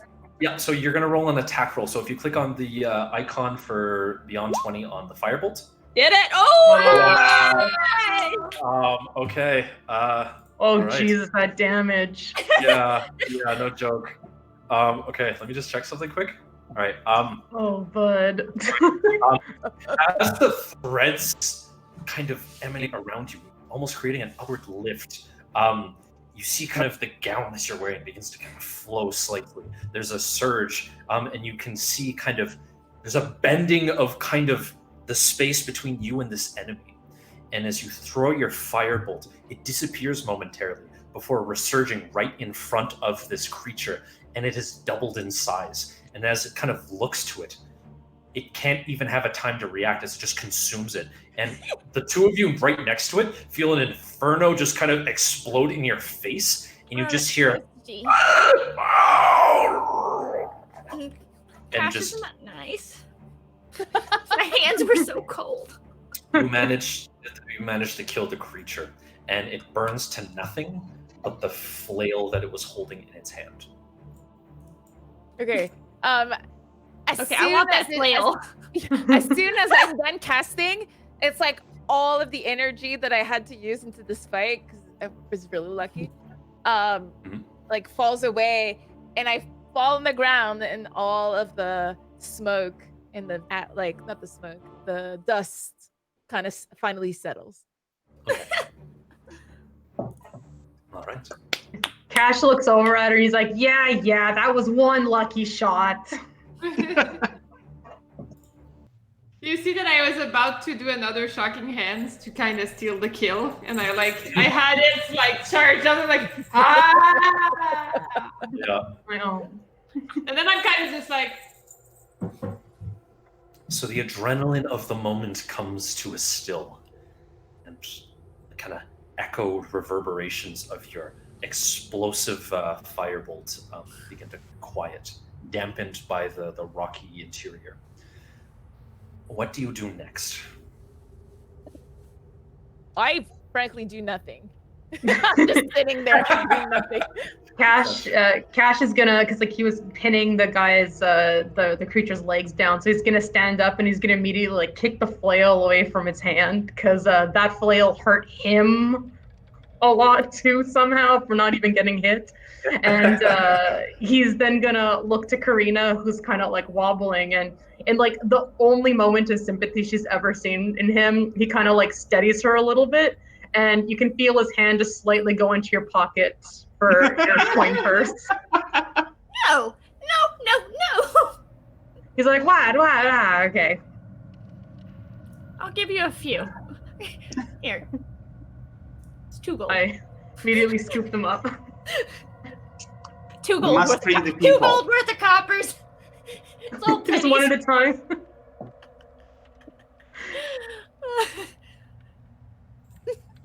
Yeah. So. Oh my god. We must free the people. Yeah, free the people. Oh yeah, them. Oh, I also want to heal myself the rest of the way, in case something goes wrong. Yeah, I'm gonna. I know. Who approaches the cage first? Is that the cage here? So the ones with these kind of like things poking out from them, those Yeah. are implied to be like people in the cages. Oh, The rest of okay. them- I'm gonna cast, like from the ground. I turn around as I'm like catching my breath, and I just like do mage hand towards one of the cage. And Roll me a D100, please. ooh, D100. Mega mage hand. That sounds okay. 26. Okay. I don't remember any of these by heart, so give me a moment. Oh, we're having this. Somebody pay for a magic What surge. did I do? What did I do? Okay. As you emanate your spell, you feel like you have a new view on everything. In fact, you have a depth that makes it appear as if you're seeing things as if you're taller. You blink one eye after the other, but you still have clear vision somewhere. You look around and you're wondering what's going on. And then you quickly realize there's an eye that has grown on your forehead. Oh god. You now have advantage on all perception checks that rely on sight. That's But sick. then I'm like this, and then before everyone sees it, I just hide it. Okay, so no advantage.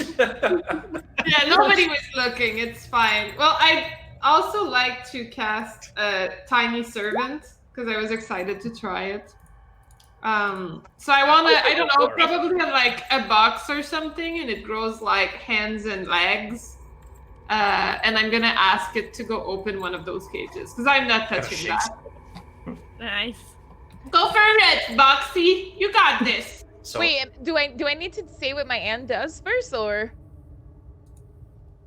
Wait, Alex froze for me. we're going to yeah. go to the cage for a moment. Can you What? repeat what you said? What was We can that? actually hear you, but we can't more see time? you. What did you say? Oh, what did Oh, I say? Yeah. I was sorry. I didn't really say anything. I was going to say, before we kind of move on to this reenactment of Beauty and the Beast, can we walk? You were by the cage with a prisoner, correct? Yes. Okay. Well, as you approach, kind of feeling a sense of victory about the fact that you are going to be rescuing these people, you're going to be bringing them from this torment.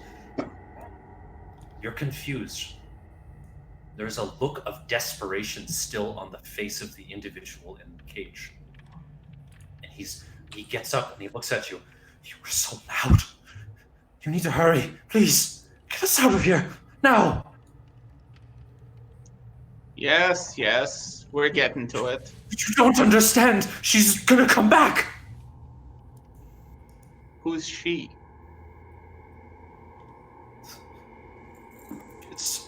She, they follow her orders or something, but it doesn't communicate with them. It's as if they would leave offerings and sometimes beat us and leave the cage door open and you just need to get us out of here. And as he says that, you hear reverberating on the walls. Is that a goat? Is that you, Gabelina? Oh boy. Cash is gonna kind of stagger over here from where he was. He scuttles to the corner away from you, and he starts kind of hyperventilating. I think there's more of them. Oh boy. No. Yeah. Yeah. Walker, buddy. I'm gonna heal myself, just in yeah. case.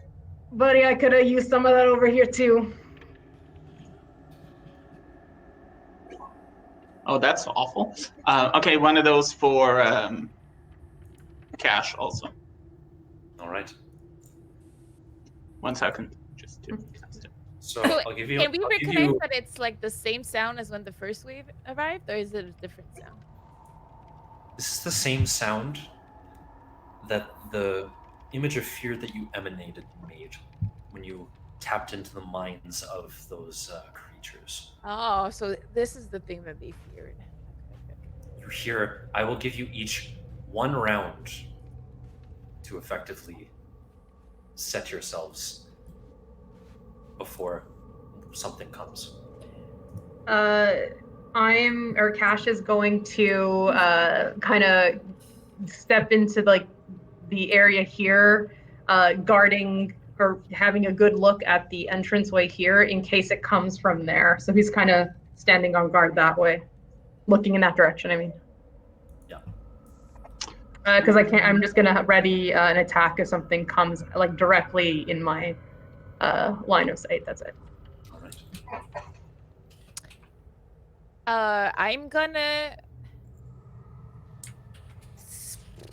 I'm very curious about what's at the back of the cave and if it can help us, but I don't have much time to think about it. I'm just gonna move away. I don't like to be at the cave entrance. And again, I'm baiting. All right. Has everyone had a turn? Mm-hmm. I will dodge. We still have our armor, right? You still have your mage armor, yes. Okay. Yeah, I guess I'll just put my since I cast the tiny servant, I'll just put it like, I don't know, in the way. So like, Boxy, you go over there. All right. As each of you get a moment to kind of like realize, there's an impeding threat. You all do the preparations that you can in the short amount of time. You wait for a creature, something to emanate.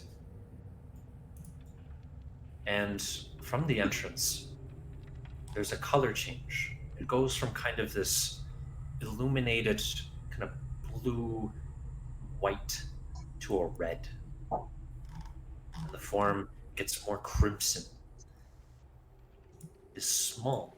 It does not take the whole cave, but as it approaches, it gets to about here. And it looks as if it is a cloud of red kind of gaseous material. And just as you fixate on it, you realize what you're looking at. it turns into a crimson liquid into the shape of something bipedal or quadrupedal. You're not sure. And before you drops what appears to be a white furred creature, similar to the ones that you had faced earlier. But the eyes are bloodshot red. You can see protruding fangs emanating from its mouth. It has a fin of jet black hair behind it. There's a cold appearance to it, more feral than the ones you had seen earlier. And it kind of lands on all fours, looking around, kind of doing a sort of clicking noise. Stab it, Cash. Or fixating on you. Okay. Sideways in curiosity. And it starts charging towards you. I need everyone to roll initiative. Clutch my sword. Okie dokie. Oh, okay.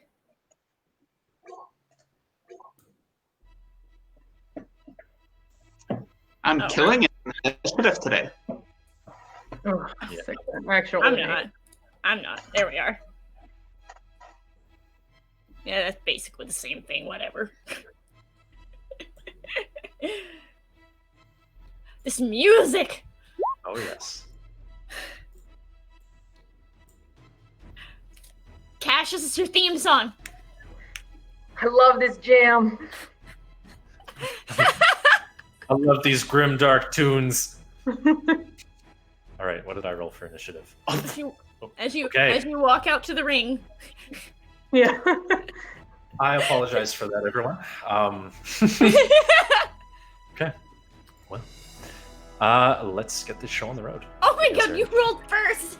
Yeah, I rolled a 20. Oh, that's not good. It's okay, I was dodging. Yes. It's true, you were. You are. As am I. That was mine. It's going to do the following. Oh. Uh-oh.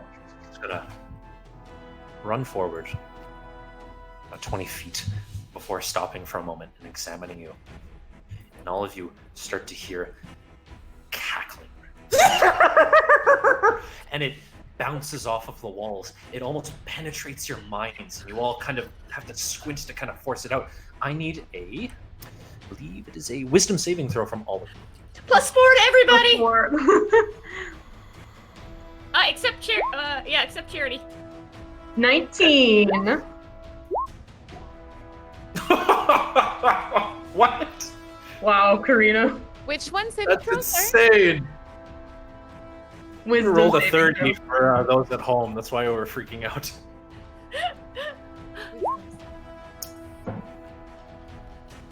Okay, 17. All right. So 17 Oh, I total, see. 17, 15, and a 6. All right. Everyone but Charity. It's frightening.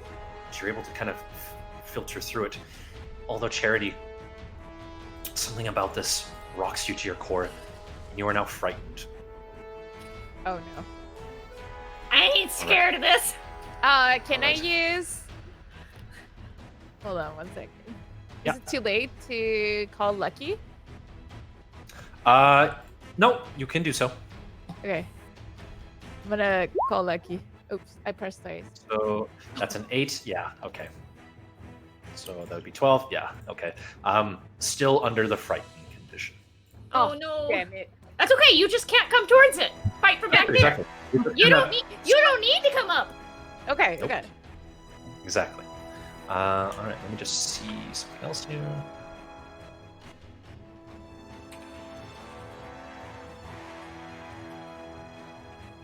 All right, perfect. We'll say that'll be its turn. Walker, your go. I will use Sacred Flame on it. Yes.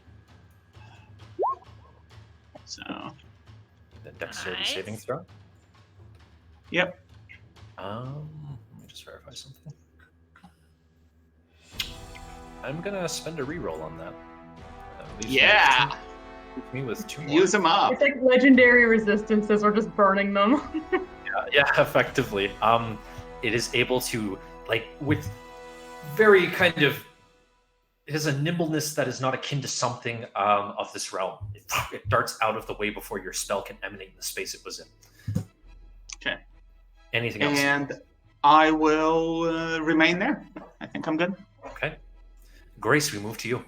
Wait, isn't it my turn? I have a 19. 19, you're right. I just forgot to put you in the right place. Thank sure. you. Go for it, sis. Okay, I am so not aligned with that person, so I'm trying to see if I can I move over there? You can kind of like circle around it, but you Okay. cannot move closer to it. Okay, so So you were like right It's here. over here. yeah. I was like here. You were there? Okay, so I'd say like the closest you could get if you want to spin is like here about. Ah, if you want to damn just it. if you want to change your angle. You could also get to like here if you need really like to see it. Remember, there's no one in this cage. Okay. Okay, I'll get here then. Okay. Then I'm gonna. Can I use one of my? I'm so sorry. I'm taking so much time. No worries. I know I had something where I could reset my spells. Oh, you can use sorcery points to get spell slots back, if that's what you're thinking. Yeah, that's what I'm trying because I'm Yeah. out of big spells. Okay. You can. How many sorcery points do you have left? I didn't think any. She has 4, I think. 4, right? So she spent 2 for I did? bending of luck. Did you use that twice? Oh yeah, I did it twice. Okay, I think you asked for spent that. all of your. Okay, sorry. She has 6. Okay, so you have 2 left in that case. 2 left. Okay, so I'm you gonna. also. Sorry, I'm getting the mods telling me you have 1 left because that's true. You did quicken a spell. Oh, so that uses a sorcery point. It does, yeah. So you have 1 left. I don't remember. So you can get a first level spell. You can get a first level spell back. Okay, I'm gonna. Or you can spend it if you want to like do another kind of like quicken spell or something.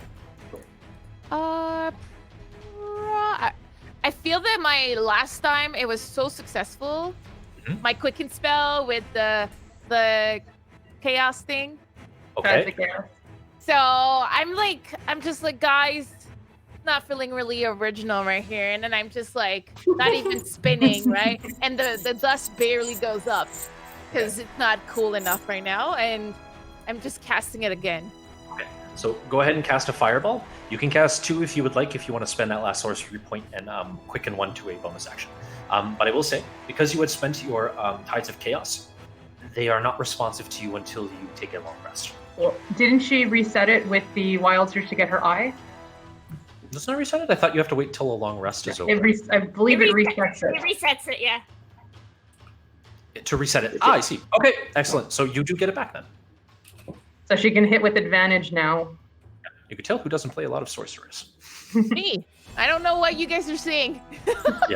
All right. Just tell me what to do from that. Yep. Okay, so you're using your Tides of Chaos, which means, yes, you can roll with advantage for your firebolt. Okay. So I roll twice. Yep, roll again. Okay, so we'll take the 16. Well, And because she has advantage on the hit, so that's the first attack, and now she has another 2. now yeah, exactly. Oh wow. So okay. Damn. Okay, yeah. So Nice. that second one is going to hit. I'm going to ask you to roll me a D100. Ooh.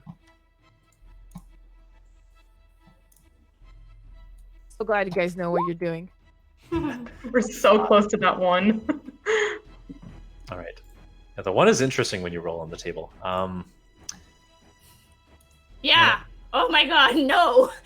Don't roll a 1 or a 2 on the Wild Magic Surge. But okay, so a Surge here.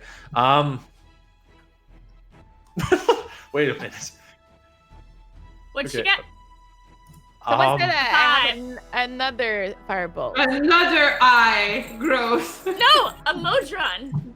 Yeah, that's exactly it. Okay, so you get advantage on both. So you can roll again to see if you. Okay, so it's not a crit. Okay, perfect. So damage still remains. You were able to hit, so the firebolt kind of connects with it, and you can see it kind of winces at the pain, but in a way that's kind of very ferocious. Also, what happens is, as you cast this spell, you feel kind of wind hit beside you. And Wait, as what? you look, A hit? there's something that hits the ground beside you. And it goes Okay. like clank, clank, clank, clank. You hear metal hit the ice. Is it a mono, duo, tri? What do I see? You get to decide. Yeah. So effectively, as you kind of like realize, wait, something landed next to me. You see a small metallic being. It looks like a sphere at first, and it has a singular eye, and it's kind of looking around. It has like these kind of little feathered wings. Kind of starts 2 legs and 2 arms, and kind of pulls itself up, looking around curiously. It looks at you. It looks around, and it looks kind of at a cage.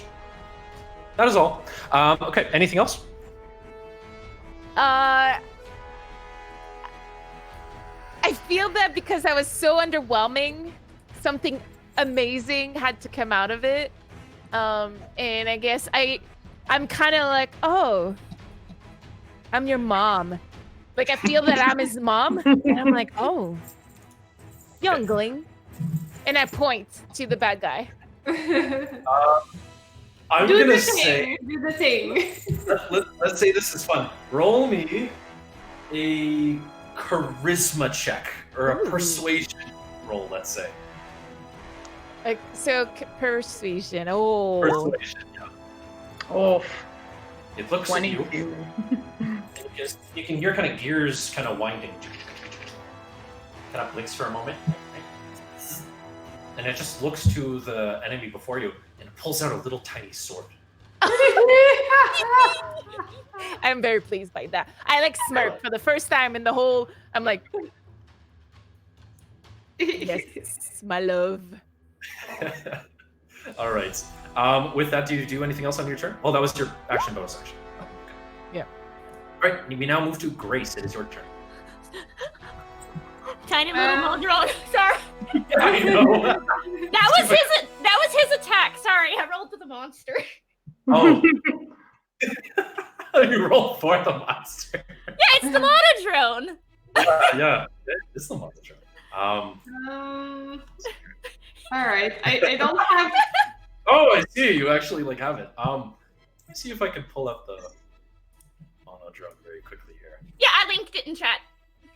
Oh, you did. Yeah, and then I Yeah. clicked the button and sent it to D&D Beyond. All right. So, okay, what I'll do is we'll keep that roll for the attack when its turn comes. It is over here, though, so it's a bit of a ways away. But we will hold on to that roll. So 19 and then 4 damage. All right. All right. Grace? I didn't know if I was gonna do that.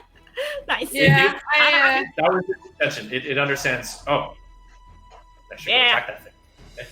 I don't have many spells left, so we're gonna start playing in the danger zone. So I'm gonna run up to this guy. I don't know what's coming up on me. I guess I've been holding on to this shocking grasp. Okay. And I'm gonna shocking grasp this character. Sounds good. I also want to specify that I'm also bringing along my tiny servant Boxy, who is standing next to me with its little arms and legs. I don't think it can attack, but it can defend itself, apparently. So yeah, I'm gonna shocking grasp this character. Excellent. Okay, so go ahead and roll an attack. Yeah, do it. Come on. Oh, damn, I clicked twice, but 26, it totally works. It must. 26. work. Oh yeah, that certainly works. Okay, you Yeah. place. Let me just read something very quickly here. Okay, perfect. You put your hand forward and you touch the cold fur and flesh of this creature, and you focus in your energy to be able to try and do damage towards it. And it kind of looks towards you as you put the kind of like lightning energy into it. Do you do anything else? Yeah, so now it can get a reaction, right? Also, for everyone, there's a little robot that's now appeared next to Charity. So I'd like to use a Misty Step as a bonus action to get 30 feet away from it. Okay. I'd like to hop on top of this statue if that's possible. That sounds like fun.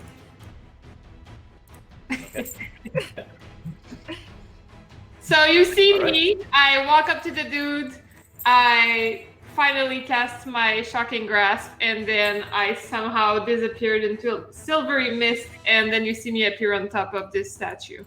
Very smart. I do the same pose. It tries to bite at where you were, and just as the jaw kind of meets your spectral form, you were in another location, and you can see it kind of grit its teeth in frustration. To Cash, your turn. Oh boy. Okay, so Cash is gonna kick at the snow and do a little charge, and he's gonna run directly at this guy, and he's gonna grapple pin him right down. Excellent. Strength contest. He's going to rage as he. He's gonna rage, and he's gonna start recklessly whacking no matter what happens. Okay, I'm gonna re-roll. Oh, that's not fair. Wait, so was your athletics with advantage or not? Oh, I raged and ran at him, so 23. You beat me by 1 even with a re-roll. Okay. Yeah. For those at home, she rolled a 23 and I rolled a 22 with a re-roll. That's nice. So Cash is gonna pick him up right by the knees and slam him down. Short sword comes out, and he's gonna just stab him right in the back of the ankle, and try and do something cool. Oh my gosh, sorry. Does a 21 hit? 21, yes, does hit. Yes. Okay, so that's gonna be, I hate math, 19 points of damage with a little bit of radiant tossed in there. Ooh, okay. So 19 points of damage and some radiant.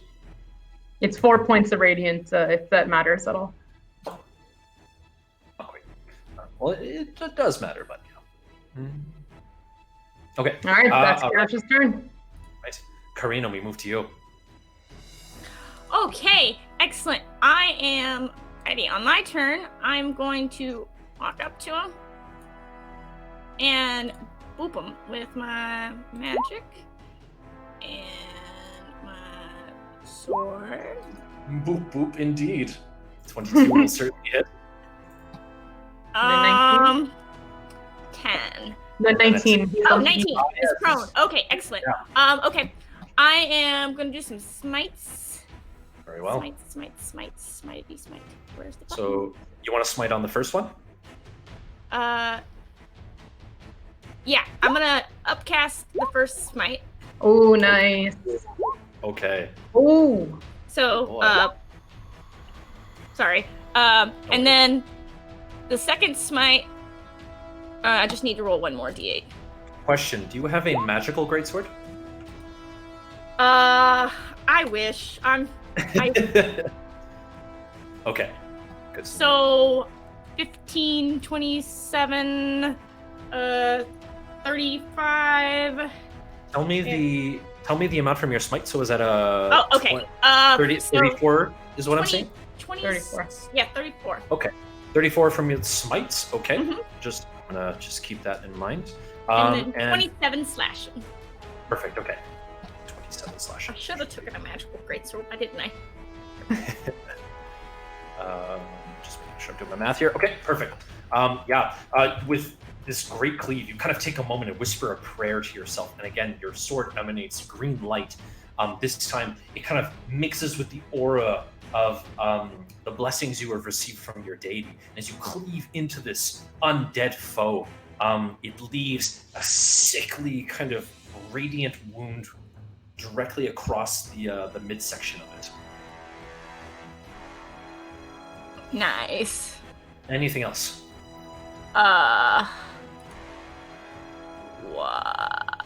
No, that's all I can do. All right. I'm also out of smites, I think. Hold on, let me count. No, I have one more.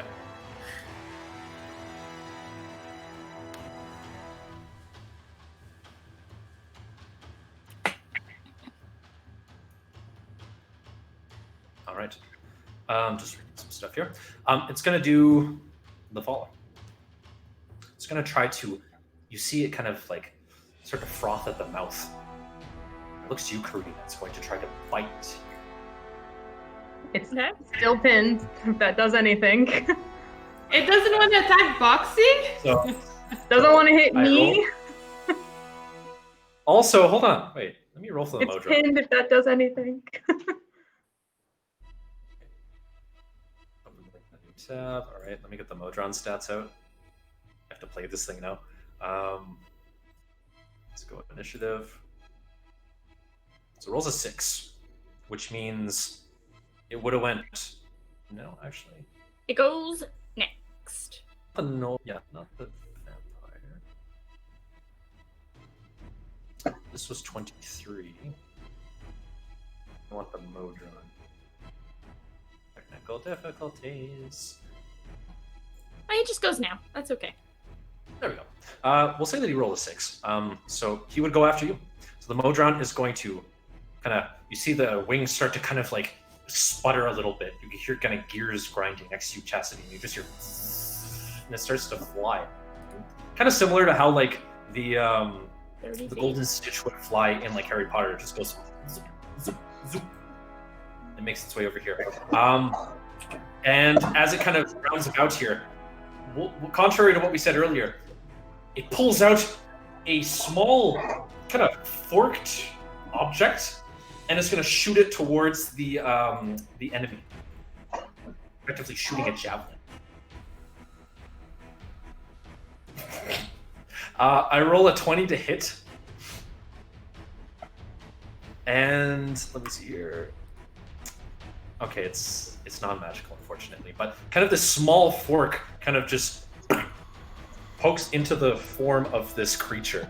It just kind of looks at it annoyingly and just kind of dashes it out of its chest. That is the Modron's turn.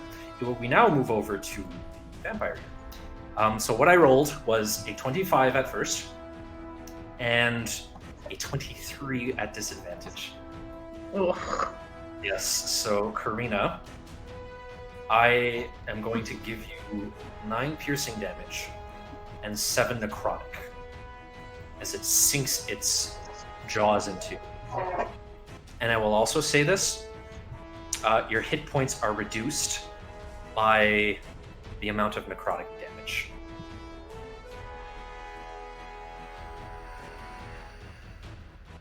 So you lose 7 hit points from your maximum, and you take a total of 16 damage. I don't wanna.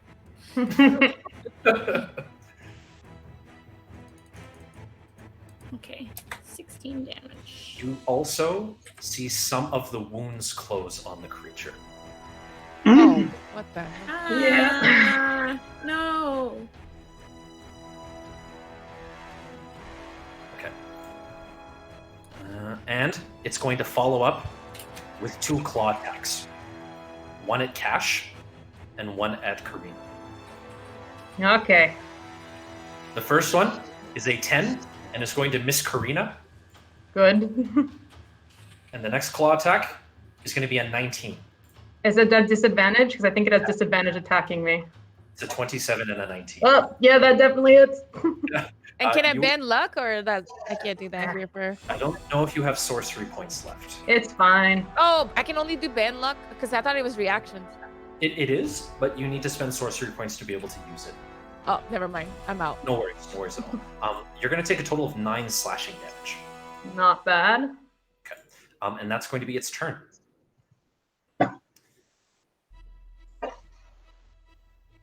Walker, we go to you. Walker pulls something out of his pack, and Okay. he rolls something towards Karina, which clanks along the floor. And as you look down, Karina, you see a little figure of a goat, which becomes a bigger and bigger figure of a goat as a giant goat materializes next to you. And you realize that you can use its horn as a magical longsword. And you use it. You're muted, Jenny. I like this. I love D&D. That's going to be a lot of check. So it's going to be that last option, the goat of travail, +2 longsword. You armor muted you can Jenny. choose from.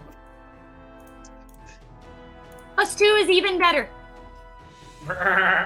You see this kind of form of a giant, the largest goat you have ever seen. All of a sudden, it kind of puts its head downwards, kind of keeping its eyes on the enemy. And you see how the horns kind of disconnect, almost like hidden blades are within the kind of the head of this weird kind of gemstone goat. And with that, is there anything else, Walker?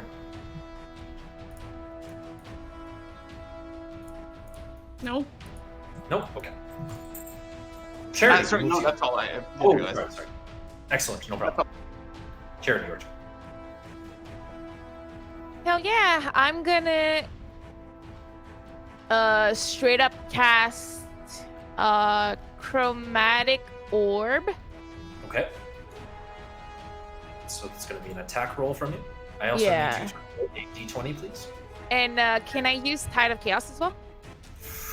Yes, you can. And I'm going to ask you to roll a d100. Okay, so let's start with that then. 100. Oh my! Yes, We did it! We got- we did it, everyone. Okay. Well.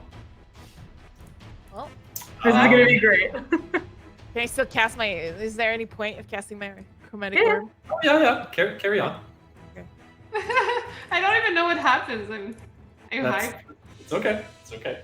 I'm gonna. Okay, so I have a It's choice. okay, it's okay. She's just I have instant. a choice between a couple of things, but I'm gonna use fire because we're in a cold cave. All right. So Ooh, you roll nice.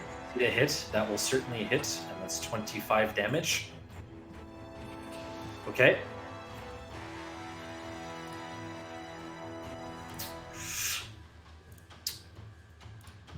In the words of Matthew Mercer, how you want to do this, Charity? Oh, nice.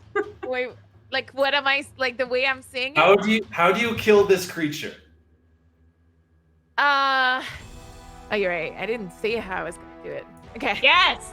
How do you do it? Describe. give us. So as I understand the importance of the situation, I put my ends like this, and I go in orc. I have no idea what orc sounds. Okay, so I'm just gonna do some gibberish. Okay. And then this big ball of fire. Well, at first it goes through all the colors, right? Because it's chromatic orb, so it goes to freeze, blah, blah, blah. And when I can feel within myself that it's fire, I just unleash, and then my eyes open up and become red at the same time. Okay. All right. So you suddenly become ensued by this form. You have tapped into the kind of the threads of fate, and you have caused a knot. And in doing so, there is subsequent effects, but the added benefit of it is that this kind of untamed and untapped magic prowess emanates not only in your form, but also in this orb that you're holding. And it keeps cycling through these different colors. And when you chuck the orb, it kind of loses its color before it sticks like a bullet into the creature. You can hear kind of a ah, and as it kind of looks at it, it grows bright red and it erupts into flame in a similar fashion as the previous one. You can see the form. It's trying to run away. It's trying to pull itself away from this inferno that is just burning through its midsection. But Speed of as it zero. kind of gets a few steps away from it, it drops. And it just burns the rest of the form away from the inside until there's nothing but ash and the diamond that sort of rolls onto the ice. A diamond. Okay. Ooh. So I just killed the goat, right? The other person is still there? You killed... No. So you killed Okay. the bad killed guy. the creature that everyone was fighting. The goat is still there. Okay. Okay, the goat is still The there. goat's friendly. The goat is I'm friendly. not friendly, okay? So sorry. There's a lot. I know. We have sudden visitors popping in here. Okay. And I'm trying to be cool, but we're really hold the well-bound sisters are really hold. So I'm kind of like coughing, like I'm trying to hide it a little bit. As I see like this happening, I was about to cast magic missile. I'm pretty sure I still cast it, and then like I was trying to be cool, but I see that my sister did like the coolest thing ever just now. So it's like, once again, I'm trying to hide it. Like the missiles are going towards the thing, and then it's like, oh, never mind. It's gonna, it goes away. And then I'm like a little bit like shameful. Yeah. All right. So as this is going on, again, the adrenaline comes down for what you think might be for Gert this time around. Is you kind of collect yourselves and realizing, you vanquished a great foe and you've done quite a service. Quickly realize that you are just amongst yourselves. You spend the better part of an hour taking your time, opening the cages. The prisoners all seem to be kind of like sobbing, but for different reasons now. They're not sobs of hopelessness, for they understand that you have vanquished the thing that they had feared the most, the thing that was binding them to this dread, this sorrow, and you freed each of them. The little robot kind of looks at you, not really understanding what to do next, and then it just turns into ash, seemingly expiring from this plane. Also, we had more time, I would play this out a little bit, but because you rolled a 1, what that means is for the next minute, every time you have a turn, you have to roll on the wild magic table. So let's roll me 3, and what we'll do is we'll kind of call them out as we're just tying this up. Okay. Just before she does that, Cash is going to reach out and take that diamond that definitely is his now, and he's going to suddenly put it in his pocket. All right. Is it a D100? Yeah, roll them 3 times. Yeah, roll D100 roll, 3 times. roll it 3 times. We won't do this. We won't do the 10. We'll just roll 8, it. 9, 10, 50. Okay. Okay. Give me a moment. You cast fly on a random creature Okay. within 60 feet of you. I'm going to... The goat starts to fly. Oh my god. 99, you regain all expended Your sorcery points. Oh, that would have been Suddenly, so surge of good. energy. And then 56, your hair falls out.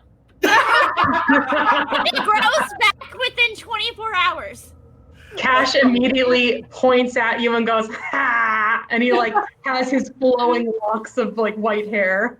Oh no, I'm so uncool now. I'm kind of ashamed. It's okay. I What feel was your third rested. eye? Okay. Oh yeah, no one knows about my third eye. Yeah, exactly.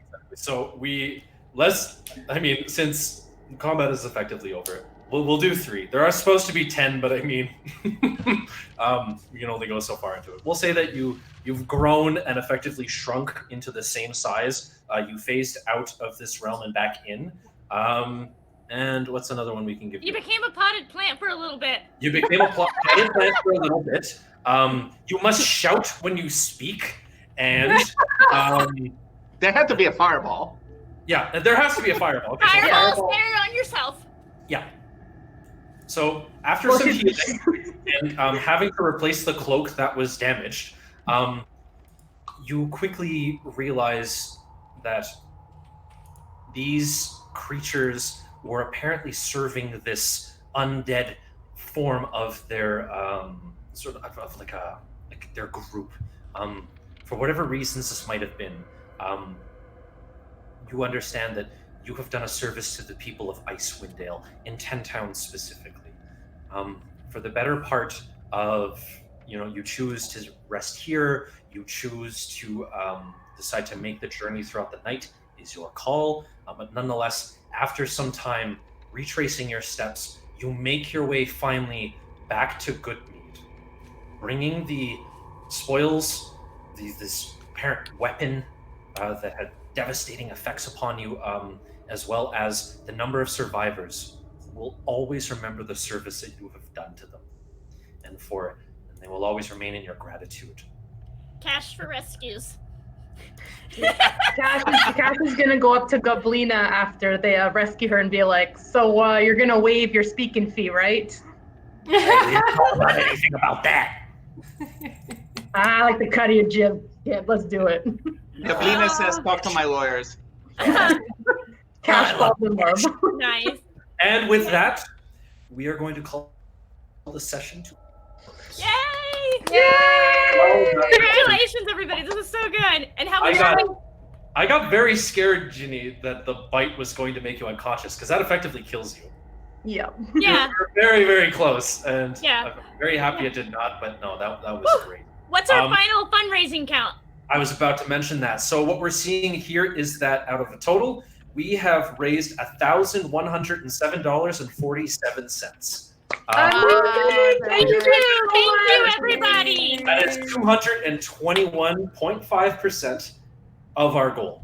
So honestly, the generosity has been spilling over. I just want to thank organizers for allowing me to kind of, lead this game. It was awesome. I think everybody played so well. And I always love the idea of kind of seeing, how kind of decisions unfold. I tried to take a very serious tone with this when I was kind of like organizing it. And I'm glad that we were able to kind of like make it a little bit silly. I always appreciate that.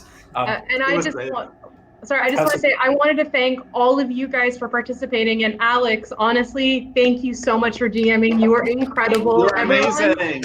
Just give him a big round of applause, even though you aren't being seen. Just let him feel the love from Montreal. Thank you. Hey. I just want to remind everyone also that if you want to pick up this adventure on the DM's Guild, all proceeds from sales of it go to Extra Life, which is also charity for children. So double whammy. Oh, wow. Yeah, we'll post the link on the D&D Montreal Facebook group, so all of you can purchase it if you wish to. Excellent. We'll do that right now. Thank you so much for having me. This was fun. Yes, thank you so much for playing. This was amazing. I loved it. This was so great. Thank you all. Yep. All right. Thank you so much. Bye, Thanks, guys. everyone. Bye, everyone. Bye, everyone.